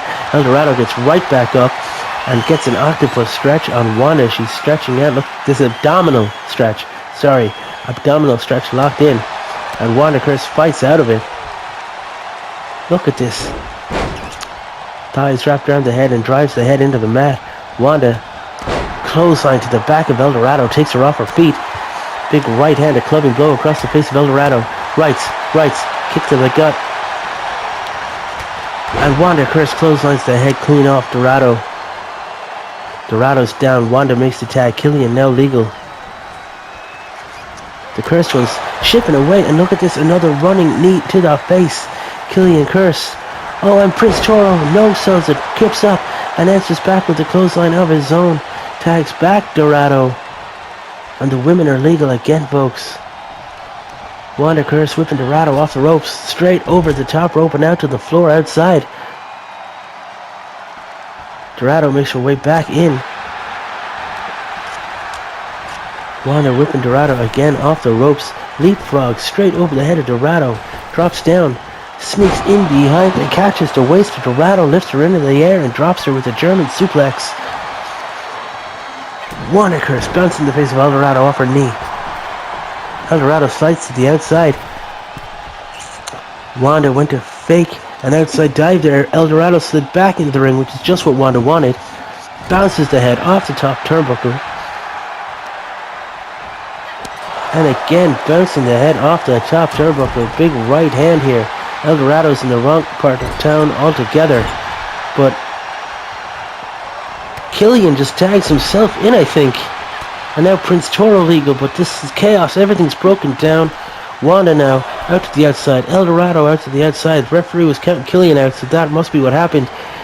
The men are legal here. Killian Curse goes for that shoulder tackle. Prince Toro goes for the shoulder tackle. Neither man takes the other down. Killian misses with the flying forearm.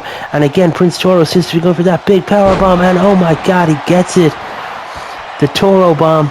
And now Toro makes the tag again to El Dorado.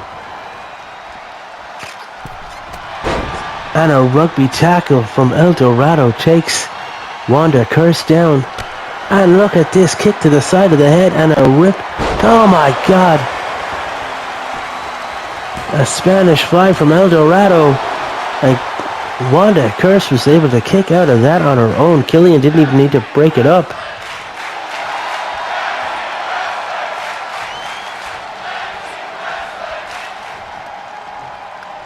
El Dorado makes the tag to Prince Toro. Men now legal.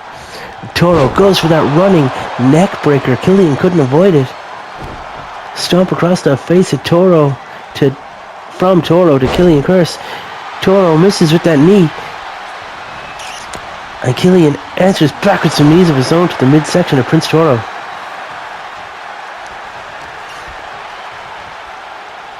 Killian drags Toro back to his turnbuckle, bounces the head. Again, the head is the focus point of the offense here for the Curses. And Killian, oh look at this, choking the life of Toro out on the ropes. Killian Curse misses wildly, and Toro answers back with a flying forearm of his own, taking Killian Curse down. It's been an exciting back and forth matchup here, ladies and gentlemen. Toro bounces the head of Killian Curse off his own turnbuckle. A big right hand at the far side of the ring. And now tree of woe position. Killian Curse is not where he wants to be. Toro eyeing him up. And now pressing the sole of his boot into the throat of Killian Curse, choking the life out of him.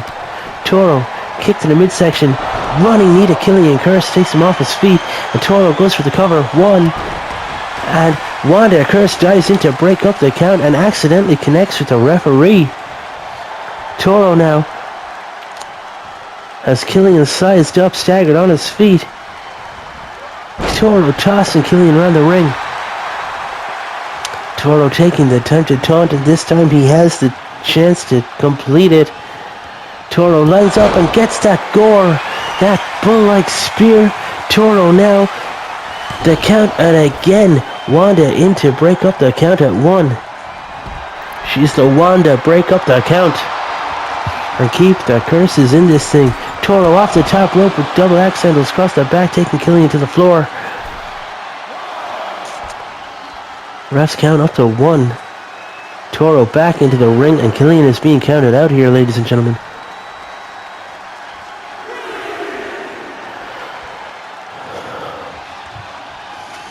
Toro now out, taking the fight to Killian, but he gets caught, scooped up, and dropped onto, folks, the apron, not the apron. I don't know if you know this, but that is the hardest part of the wrestling ring. Killian tossing Toro back into the ring, but doesn't follow up himself right away. And now Toro slides to the outside, giving chase to Killian Curse. Killian taking the time to taunt Toro, but Toro, look at this, runs straight at him, gets an underarm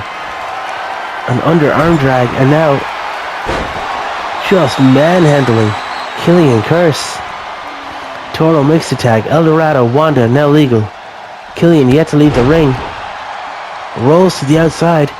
Curse gets that flying forearm, takes Dorado down, whips Dorado off the ropes, leaps over her head, drops down, and a big elbow, not enough to take El Dorado off her feet, but El Dorado's clothesline is enough to take Wanda off of hers.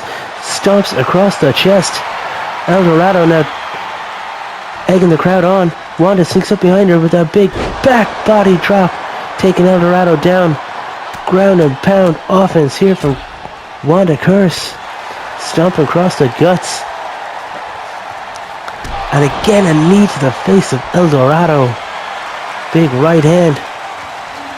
Tactical offense here. And a cover. 1, 2. With a kick out of 2 by El Dorado. Wanda Curse now stalking El Dorado. Big right hand. And an elbow. El Dorado on the flat of her back, and Wanda talking some trash. Wanda makes the tag. The men are now legal again. Killian Curse eats a spear. Just like that, eats a spear, and Wanda right in to break up the count, protecting her brother. Stomp. Killian Curse is in a bad way here, folks, and El Dorado gets tagged by from Prince Toro. And the women now legal. El Dorado with an electric chair drop position and a front face drop from the top. El Dorado gets the cover. 1, 2, and a kick out of 2. Again, Wanda Curse is still in it, folks, keeping the match alive for the Cursed Ones. El Dorado, big boot into the face. Wanda slides to the outside. Now El Dorado has made the tag to Prince Toro, but Killian Curse is still out on his back. And now it looks like it was a tactical decision to go for the count-out victory. Killian is stirring, but the refs count up to 2. He doesn't even know he's legal yet. 3, and now Wanda's telling him, get back in the ring. Killian now back up to his feet. Goes for a drop kick and misses. Prince Toro with the backbreaker attempts again to Killian Curse, and he's stretching out the back and midsection of Killian Curse for all the spears, the targeted offense has all landed. El Dorado and Wanda now legal again. And look at that, El Dorado with a big kick, spins through, and look at that, the Spanish Fly. El Dorado's going for gold, gets the cover, and 1, 2, 3. Killian Curse has to watch on as he can't bring himself to hit a woman here, folks, breaking up the pin. And your winners in mixed tag action, in fairly dominant fashion actually, the team of El Dorado and Prince Toro. There should be something to this partnership, folks. I like what I saw here tonight out of these two. But the Cursed Ones will be fuming. They couldn't get the better of Prince Toro and El Dorado in singles action or in mixed tag. What does the future hold for them? Folks, we are almost through the Violent Night pay-per-view. There are only 3 matches left. We have got Yamamoto versus Wrench in a last man standing match.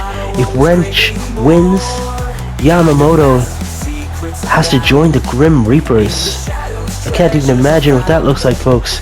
And if Yamamoto wins, Wrench will not be allowed to take part in the next 3 contenders matches, which makes it nearly impossible for Wrench to get an opportunity at the heavyweight championship, which he so desires. So there's huge stakes on the line of that one.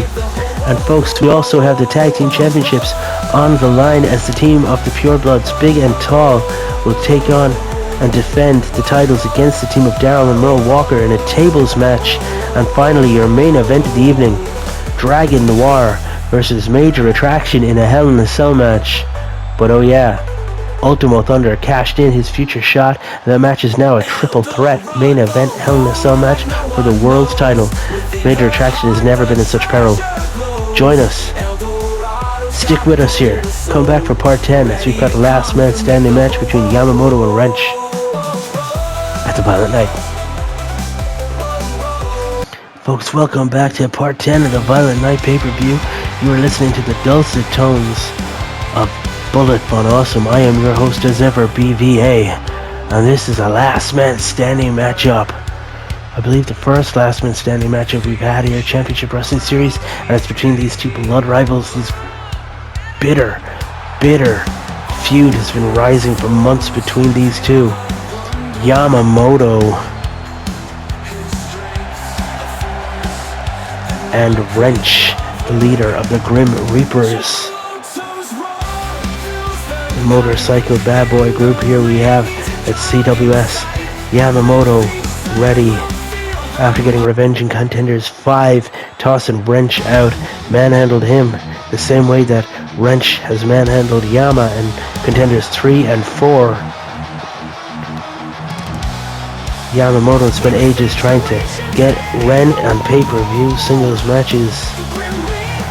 We fought at the Eliminator and Yama won, but he couldn't get Wrench again for the Masquerade Brawl, and it's taken Yamamoto eliminating Wrench from Contenders 5 that Wrench has agreed and demanded the matchup himself. But they wanted to add a stipulation, so if Wrench can beat Yamamoto here tonight, if Yamamoto loses this match, he has to become a member of the Grim Reapers, and he has to join as a prospect in the gang, and he won't be able to undermine Wrench directly like that anymore. But if Wrench loses, if Yamamoto wins, Yamamoto's targeting the one thing Wrench wants more than anything else, an opportunity at Championship Gold.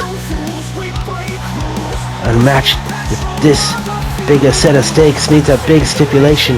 Management decided on a last man standing match of these two horses go at it, and a big belly to belly suplex. Yamamoto taking Wrench off his feet. And it's going to be a slugfest. This is going to be a slobber knocker. Ladies and gentlemen, it's going to be two big meaty men slapping meat, beating the holy heck out of each other. As Wrench drives his elbows into the back of Yamamoto, and Wrench now going up to the top rope. If he connects with anything off this, it could be over. The size of him. Yamamoto slowly gets to his feet, and Wrench off the top rope with a flying clothesline, taking Yamamoto down. Oh my god, look at that knee to the midsection of Yamamoto, and now a soccer style kick. Wrench takes Yamamoto down, and a right hand. Yamamoto not looking the best right now. Big right hand from Wrench takes Yamamoto down to the mat one more time, and again Wrench going outside the ring and up to the top rope, leaping off the top again, this time with a shoulder tackle, taking Yamamoto down, and the referee starts to count. Refs count up to 2. Wrench says this is it, and he's wiping his feet on Yamamoto here. Refs count up to 4. Wrench taunting away at the crowd, and the refs count up to 6 already. 7, 8, and Yamamoto stirs. He took a long time, and look at that big boot. Yamamoto playing possum there. I think he took longer than he needed, and he answers back with that big boot, and now a spike across the throat. Yamamoto taking Wrench down. Yama now sliding to the outside. These guys go to the outside a lot in the few singles matches they've had, these big brawls. Yamamoto with a giant suplex, taking Wrench out, flat back bump on those thin mats outside on the floor, and there's a lot of weight to Wrench, so that impact would hurt an awful lot, folks. There's more of him to be in pain too. Wrench back into the ring. Refs count up to 2, 3, and Yama stirs at 4. He's getting up, and Wrench won't let him up to his feet. Look at this reverse suplex, taking Yamamoto back down, and the Wrench ready to count immediately. 2, 3, 4, and Yamamoto back up at 4. This time Wrench with the high knee taking Yamamoto off his feet. Wrench, we know he likes to follow this up with a big spine buster, dead center of the ring, and the ref's counting again. 1, 2, this could be it, folks, that big spine buster, it's the biggest in the business. Wrench learned that one in prison, where he did a stint for GBH, I believe. And Yamamoto stirring, and he's up to his feet at the count of 8. Wrench has decided he's going to go outside and get a weapon. That's Singapore Cane. Just whacking away at Yamamoto, who's got a front base chokehold locked in. Look at him. He's got the fingers in the eyes. He's taking Wrench down with this claw. And Wrench now slowly fighting his way back out of that.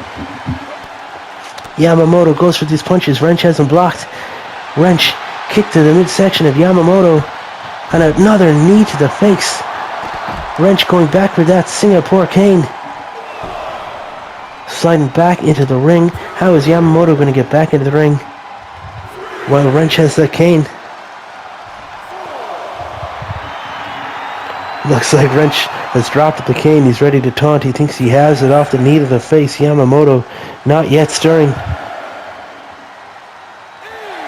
And at 8, Yamamoto gets up again. Wrench readies himself for the onslaught. Defending himself with that cane. Oh, Yamamoto knocks it out of his hands. Yamamoto scooping Wrench up. It drops him face first across the apron. Folks, I don't know if you know, but the apron is the hardest part of the wrestling ring. And look at this, a big boot from Yamamoto taking Wrench down. Yama now turning his attention to the steel steps.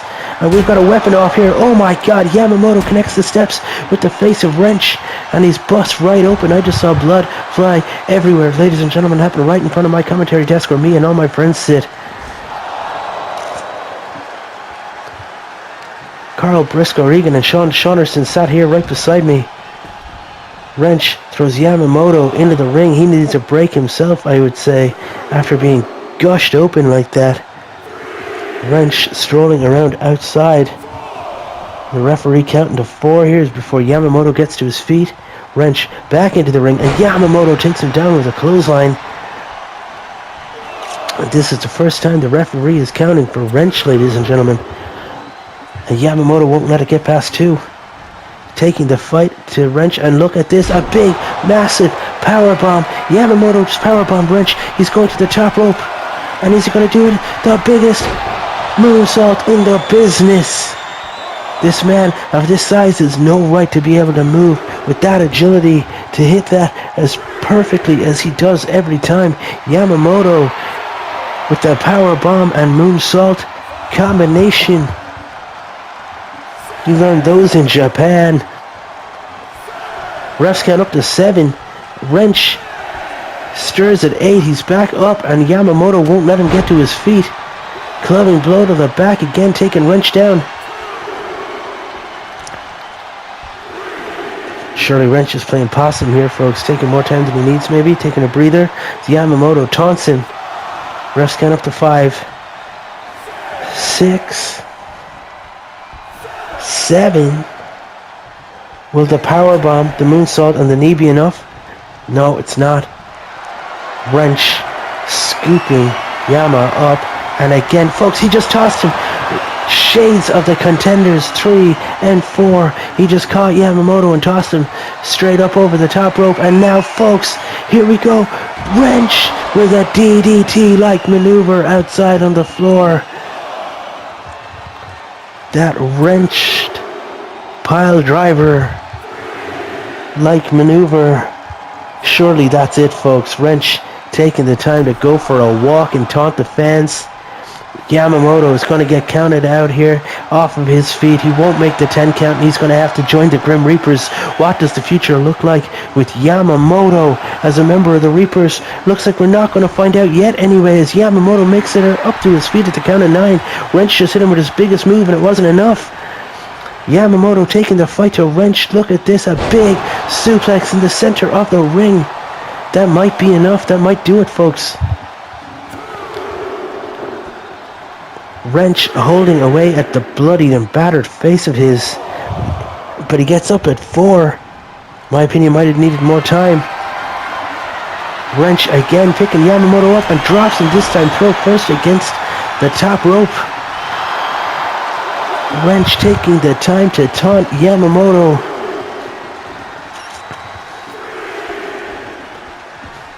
What a night we've had, ladies and gentlemen. Most violent night of the year. Steps and Singapore canes and ladders and tables and chairs and all sorts of violent implements used. And now Wrench pushing those steel steps into the ring. How will they be used? Referee's trying to get them out. And look at this, a big flapjack. Wrench with the biggest flapjack in the business, maybe. Refs count up to 3. Yamamoto flat on his shoulders. And he gets up at 4. Big right hand. But an elbow. And a big boot take Wrench down. Yamamoto might have it here. He says this is it. Refs count up to 1.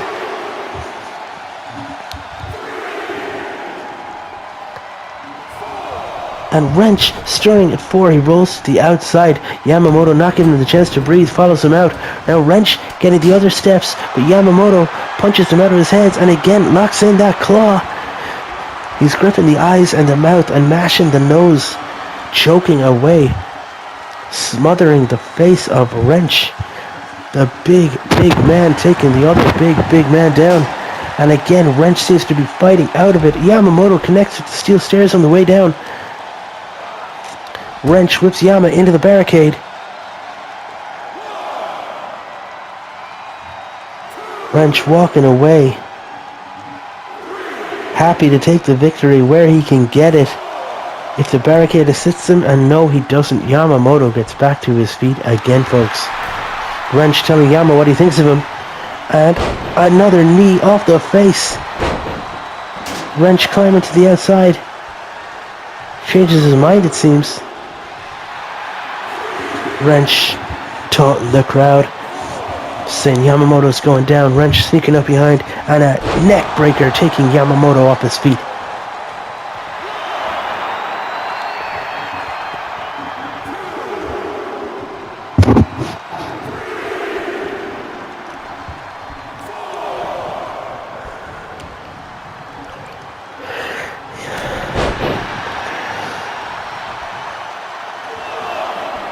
Big right hand. Look at this. Wrench showing off his boxing skills here. Big right hand takes Yamamoto down and he starts shadow boxing. The bravado of Wrench.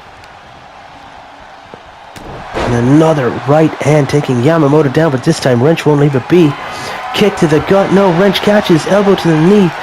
Yamamoto's turned the momentum here, and a big suplex again taking Wrench off his feet. I think Wrench took Yamamoto a little too lightly right there. Yamamoto managed to fight back with a big suplex. And now Wrench is on the receiving end of the referee's count. And a whip off the ropes. And another knee across the face. Yamamoto drops face first to the mat. Wrench hopping, ducking, diving and weaving here. Keeping his momentum up. Keeping the blood flowing. He's not letting his body go cold.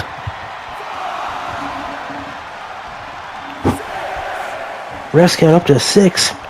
Will this be enough? Is Wrench going to defeat Yamamoto? Oh, he's wiping his feet on him, but Yama gets up behind, grabs Wrench, elbow to the back, whips him into the turnbuckles. Yamamoto scooping Wrench up, and look at this. Slams him back down. Yamamoto climbing up to the second rope. And look at this splash. Oh, Wrench got the knees up. Yamamoto thought he had it. And a massive clothesline. Wrench takes Yamamoto off his feet. Ref goes to count and Wrench says no. This time Yamamoto fights out. Claps the ears. Hip toss. Wrench down and a giant splash.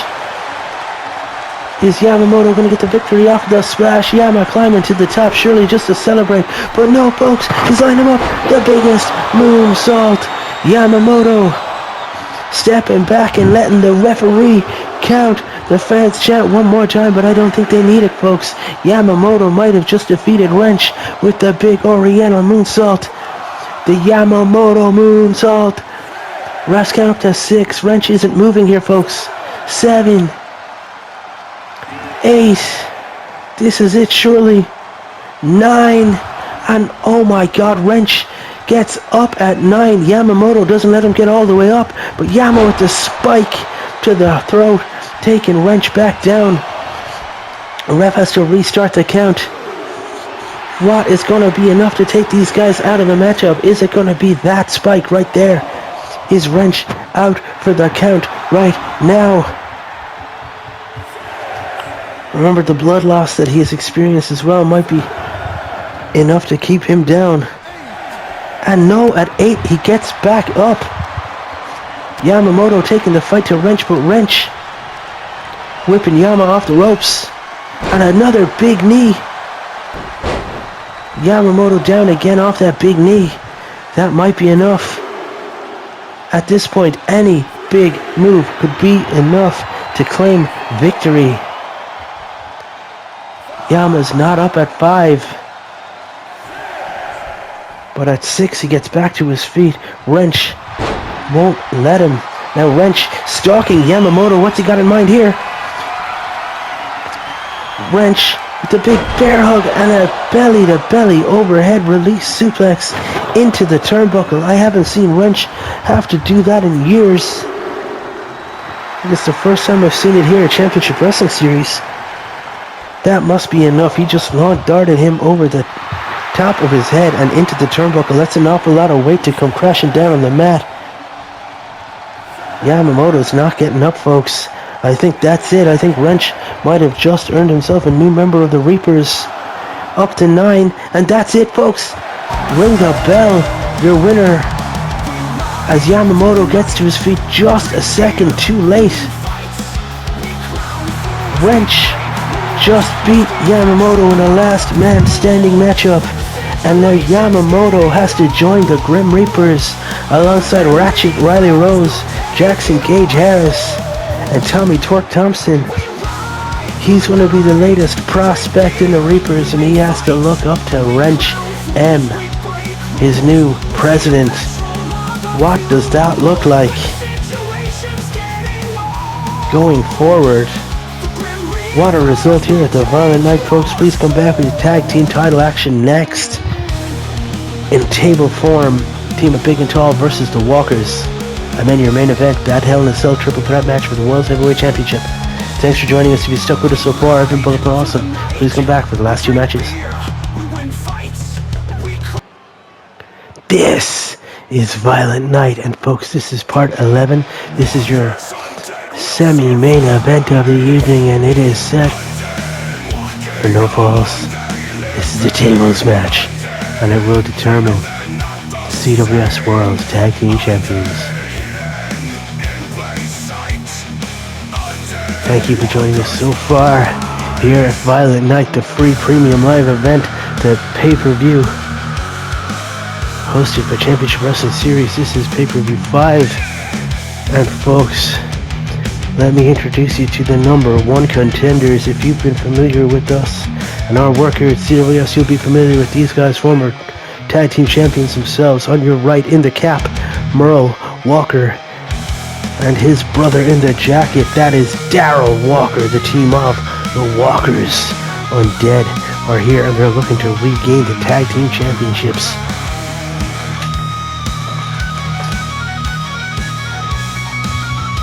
Very slow, methodical, taking everything in, the Walkers Undead.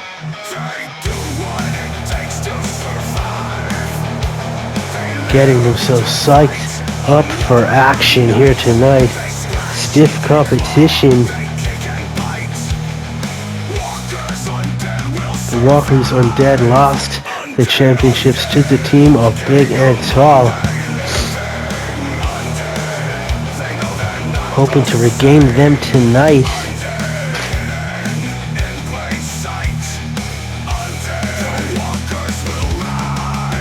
losing those championships at the Masquerade Brawl pay-per-view 4.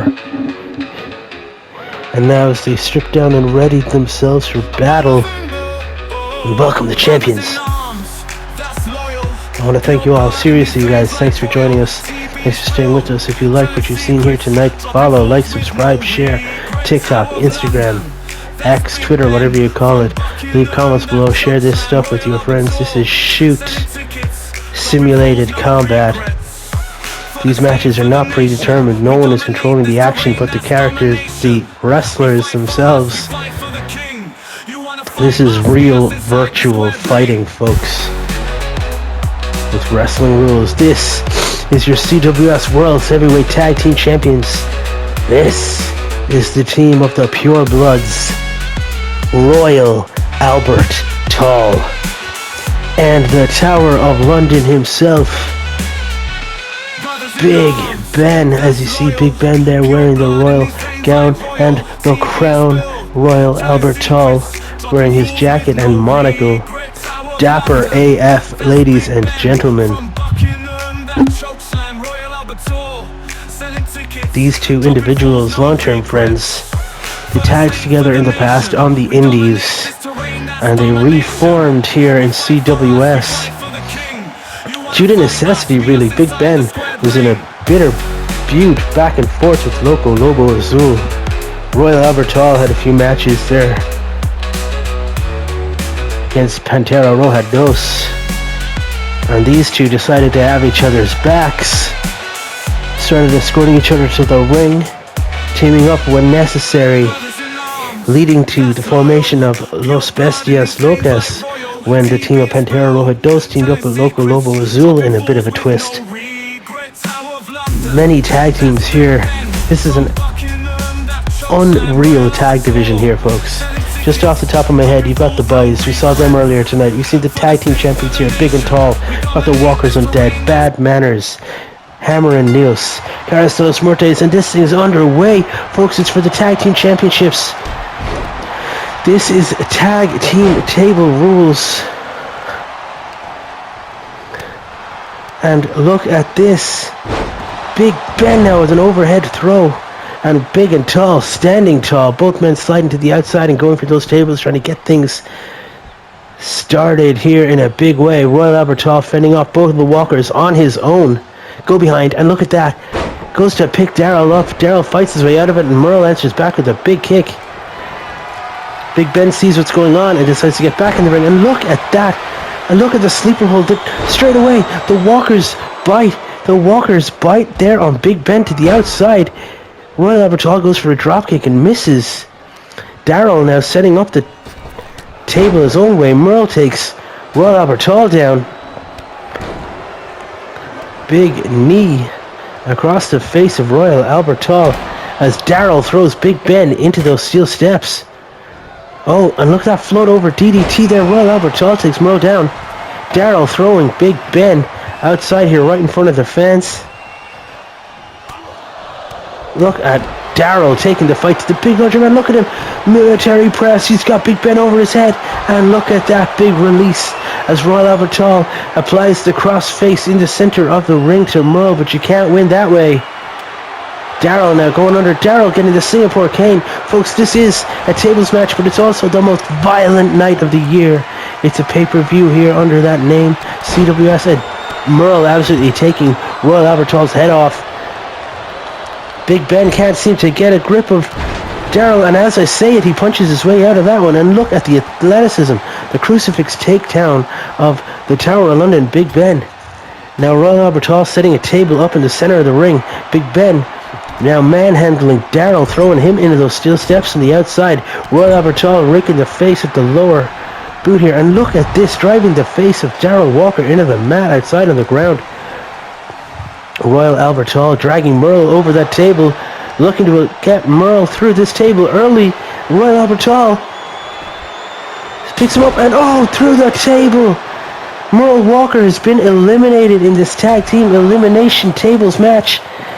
Daryl on his own now, trying to take the fight to Big Ben.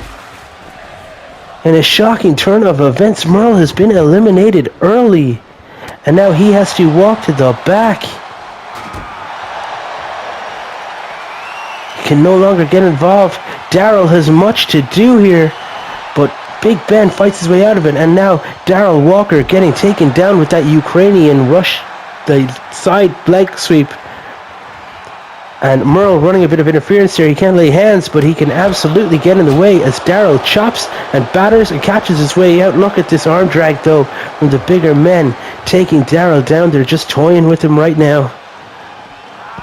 Daryl fighting his way out, but the numbers game playing big time into this. And look at this airplane spin. Big Ben watches on. Royal Albert Hall just dumps Daryl to the ground and then a big stomp across the chest.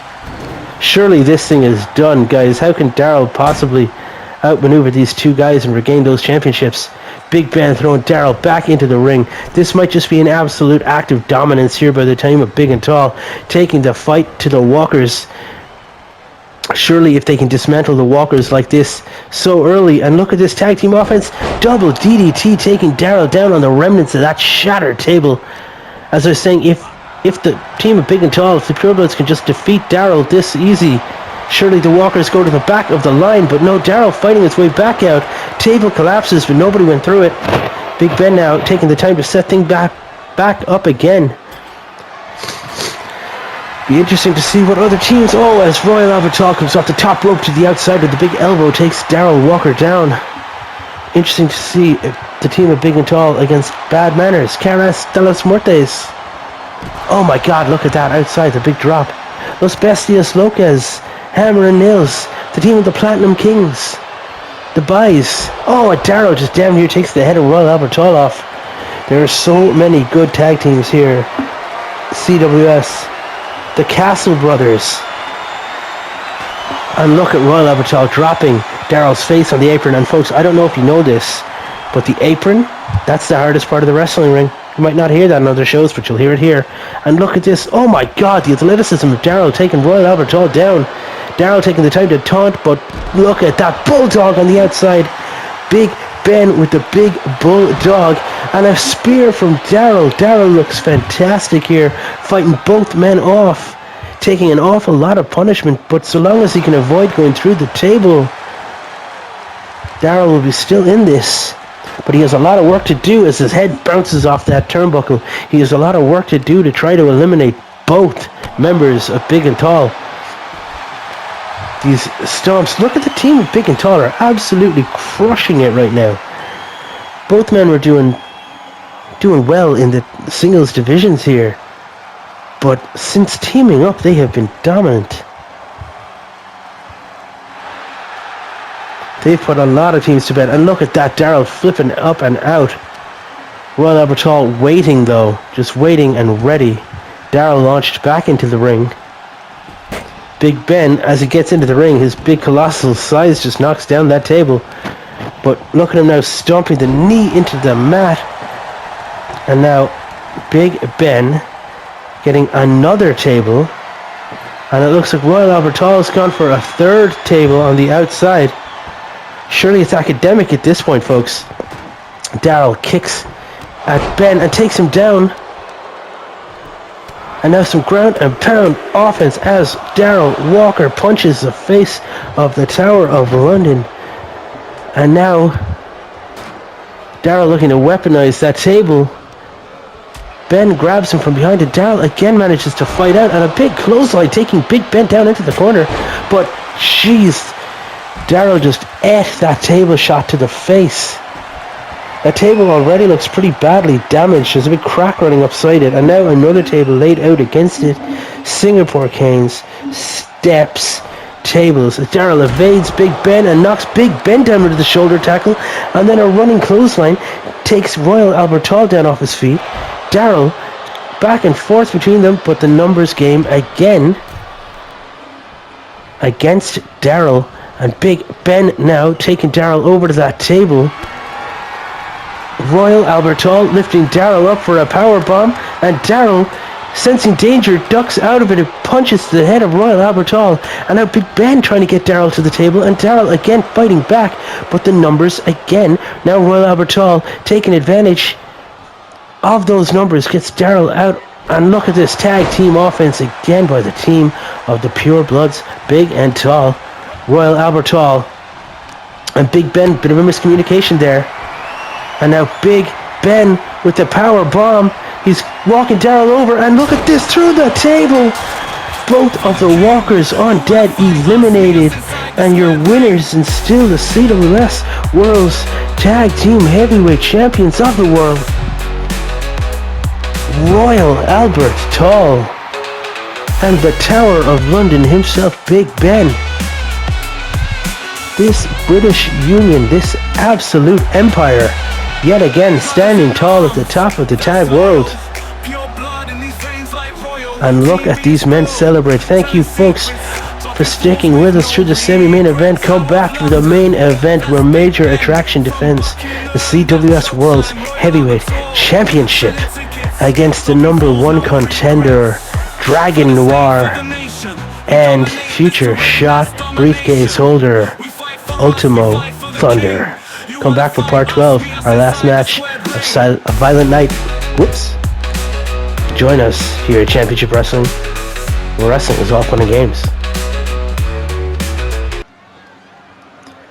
I am Bullet Von Awesome. This is the voice of BBA himself, and folks, you have joined us for the main event of Pay-Per-View 5, the free premium live event of Championship Wrestling Series. This is the Violent Night. And in your main event of the evening, your winner of Contenders 5. This is Dragon Noir, making his way down to the ring for what is surely the biggest match of his career, and definitely the most violent to date. This is a Hell in a Cell match, and it is scheduled for one fall. It is triple threat. 3 combatants. The champion can lose his title and not even be involved in the finish. The stakes have never been higher for major attraction. He normally has to only best one man in his title defenses, but tonight he literally might not be involved in the finish. And I know backstage he has been furious in the run-up to this one. He has defended that championship against all comers and contenders matches on all the pay-per-views so far here at CWS, and he said this is definitely the one that's bothered him the most because there's too many variables at play. His one consideration, his one act of grace was at least the 3 men will be locked inside of the cell and no one will be able to interfere from the outside. There is at least that to be said for it as Dragon Noir sits down into the corner and readies himself for the arrival of his 2 enemies for the evening. You can see the doors of the cell are already locked. Dragon Noir prepares himself. And folks, we are so happy to see this guy back on our screens, returning last week in, albeit a losing effort, as the mystery tag partner of his longtime rival Dragon Noir. The team of Dragon Noir and Ultimo Thunder, as we saw for the very first time. They lost to Eli Valentine and Major Attraction in tag team matchup. We found out after that match that Ultimo Thunder had cashed in his future shot opportunity at the CWS World's Heavyweight Championship. And if you remember, folks, back at the Survivor Slam, Ultimo Thunder won a ladder match against Dragon Noir for that future shot opportunity.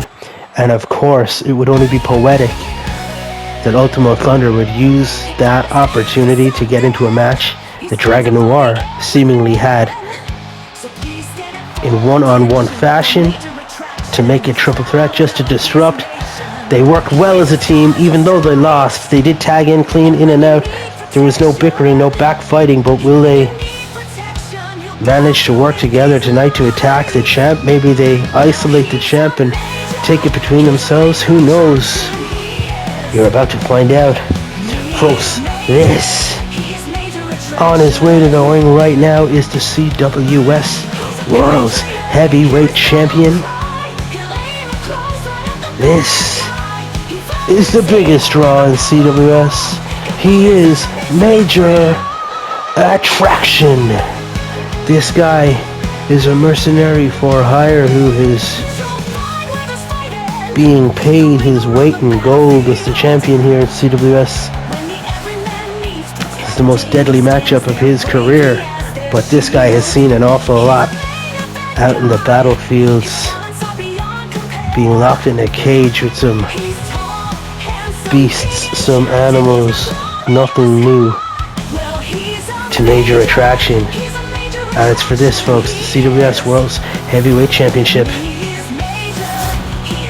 Thank you for joining us in the main event of Violet Night. If you're not already subscribed, please do so. Share the content with your friends, comment below, tickle the taint of the algorithm, and help the channel grow, folks. It's all I can ask. And now the bell rings. All three men ready themselves. Major Attraction going straight to Ultimo Thunder, launching him out of the ring. And now Dragon Noir, Major Attraction going to the outside. And look at this, Major Attraction caught between Ultimo Thunder and Dragon. And look, I thought this would happen. Dragon and Ultimo Thunder going at it early.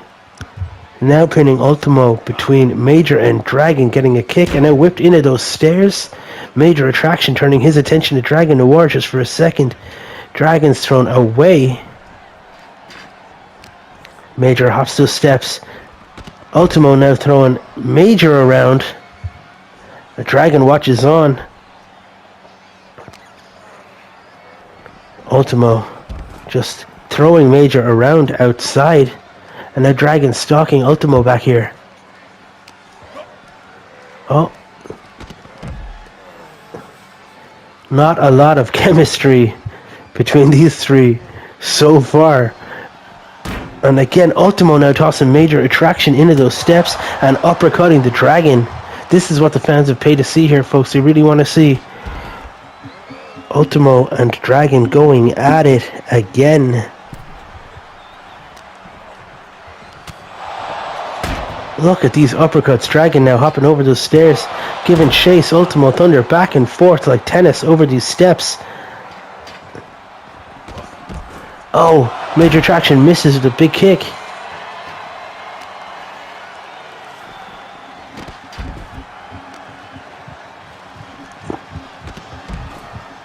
These guys are going to get tired out just from getting caught back and forth, ping-ponging over the steps and being whipped back and forth amongst themselves. Look at these right hands from Ultimo Thunder, and look at that. The champ falls backwards into the stairs. And now uppercuts Ultimo back and forth. Dragon Noir now going under the ring and pulling out a steel chair. Maybe that'll come in handy later as Ultimo Thunder catches the leg of Dragon Noir and eats a right hand from Major Attraction. And a right hand from Dragon Noir. This thing is literally like tennis. Dragon now turning his attention to Major Attraction. And again into those stairs. If you take out the legs of Major Attraction, maybe he won't be able to support the weight for that major power bomb. He might not be able to support his own weight for that major clothesline or that salute to the troops T-bone throw that he loves to use. And now Major Attraction getting steel chairs as well, pointing to the sky and claiming himself to be the one to beat. Dragon and Ultimo outside, and now finally Dragon tossing Ultimo back into the ring, where I believe this match is really going to get started. And look at this, straight away a massive spinebuster to Dragon Noir, and Major Attraction taking the fight to Ultimo Thunder. Look at the size of that big boot, and a cover attempt. Dragon Noir goes to break it up, but Ultimo Thunder also kicked out at one. Dragon now whipping Major out of the ring. Ultimo slides out the other side. And Major Attraction launched back in onto those steel chairs. Ultimo now locking up with Major, whipping him off the ropes. Dragon Warriors a table to the match, and Ultimo Thunder, look at the offense. Look at this, and a sidekick. He just took the champ down off his feet. Ultimo Thunder has clearly been practicing Well, he's been off our screens because I've never seen him do that before. Major Attraction watching on as Ultimo Thunder busts the face of Dragon Noir wide open. Chin breaker reversal there. And a big right hand. These two have taken their eyes off the prize, in my opinion. The champions in the ring. They should be isolating the champ, not each other. Surely the chances of beating Major Attraction for the championship is not by pinning Major, but pinning one another. They've beaten each other individually on TV before. They know they can do it.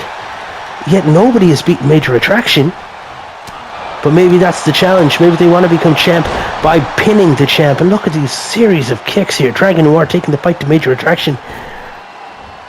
Scooping the champ up. And look at this.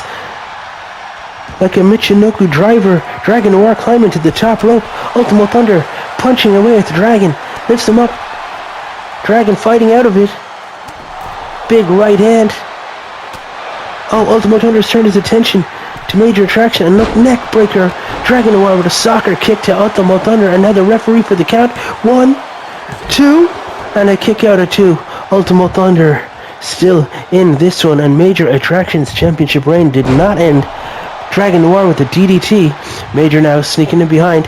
He ducks the chop attempt. And look at that, just picking Dragon Noir up and launching him onto his back. 1, 2, and a kick out at 2. Dragon Noir also still in this. Big headbutts for Major Attraction, who now sets the table up and uses it as a weapon to take down both men. But Ultimo Thunder no-sells it, kips up and eats another table shot. Dragon Noir eating a table shot, and now Ultimo Thunder again. I've seen people go through tables, but never have they been battered by the table to the extent that Major Attraction is just whipping people with it right now. He has to answer for his sins with a series of punches and a suplex. Dragon Noir taking the champ down, turning his attention back to Ultimo Thunder. And look at this quick, speedy arm drag. Dragon Noir misses the dropkick. Big evasion there for Ultimo Thunder. Answers back with a right hand.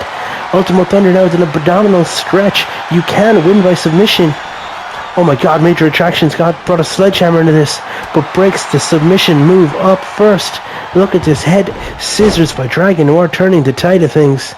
Major Attraction just with ease scooping Ultimo Thunder up, and look at that, fall away over the head slam. Ultimo has to roll to the outside. Dragon Noir picking Major up, and look at this driver. Dragon driver, and 1, 2, and a kick out at 2. Each man has been pinned for a close at 2, not quite the 3. The match still goes on. Hell in a Cell, Violent Night, your main event, folks. Ultimo Thunder, Dragon Noir, and Major Attraction. Look at that, Ultimo using the sledgehammer, the very sledgehammer that Major Attraction brought into the match, used against him. Iconic behavior. We've never seen such ruthlessness out of Ultimo Thunder. It's incredible what a shot at being the world's heavyweight champion will do to you. And look at this from the top, folks. Fall away, overhead throw. And now Major Attraction turns his tide to Dragon Noir, bouncing him off the ropes. Look at that Major clothesline. He just turned Dragon Noir out. And folks, is he going to pin? Is Major Attraction eyeing up which man to pin right now? Instead, he's taking the time to taunt Ultimo Thunder back to his feet as Major Attraction stalks Dragon Noir, tossing him over the ropes. And now Major turns his attention to Thunder. Major getting that steel chair and cracks Ultimo Thunder with it twice. You hit me with the hammer, I'm going to hit you back with that chair. And look at that arm drag onto the chair. Major Attraction fighting his way out of Ultimo Thunder's grappling attempt. Dropping him throat first onto that rope, and sledgehammer shot to the gut. And a pinfall off the sledgehammer attack. 1, 2, 3. Dragon Noir is not able to get to his feet, folks. He will be fuming as if losing the feud to Ultimo Thunder wasn't bad enough.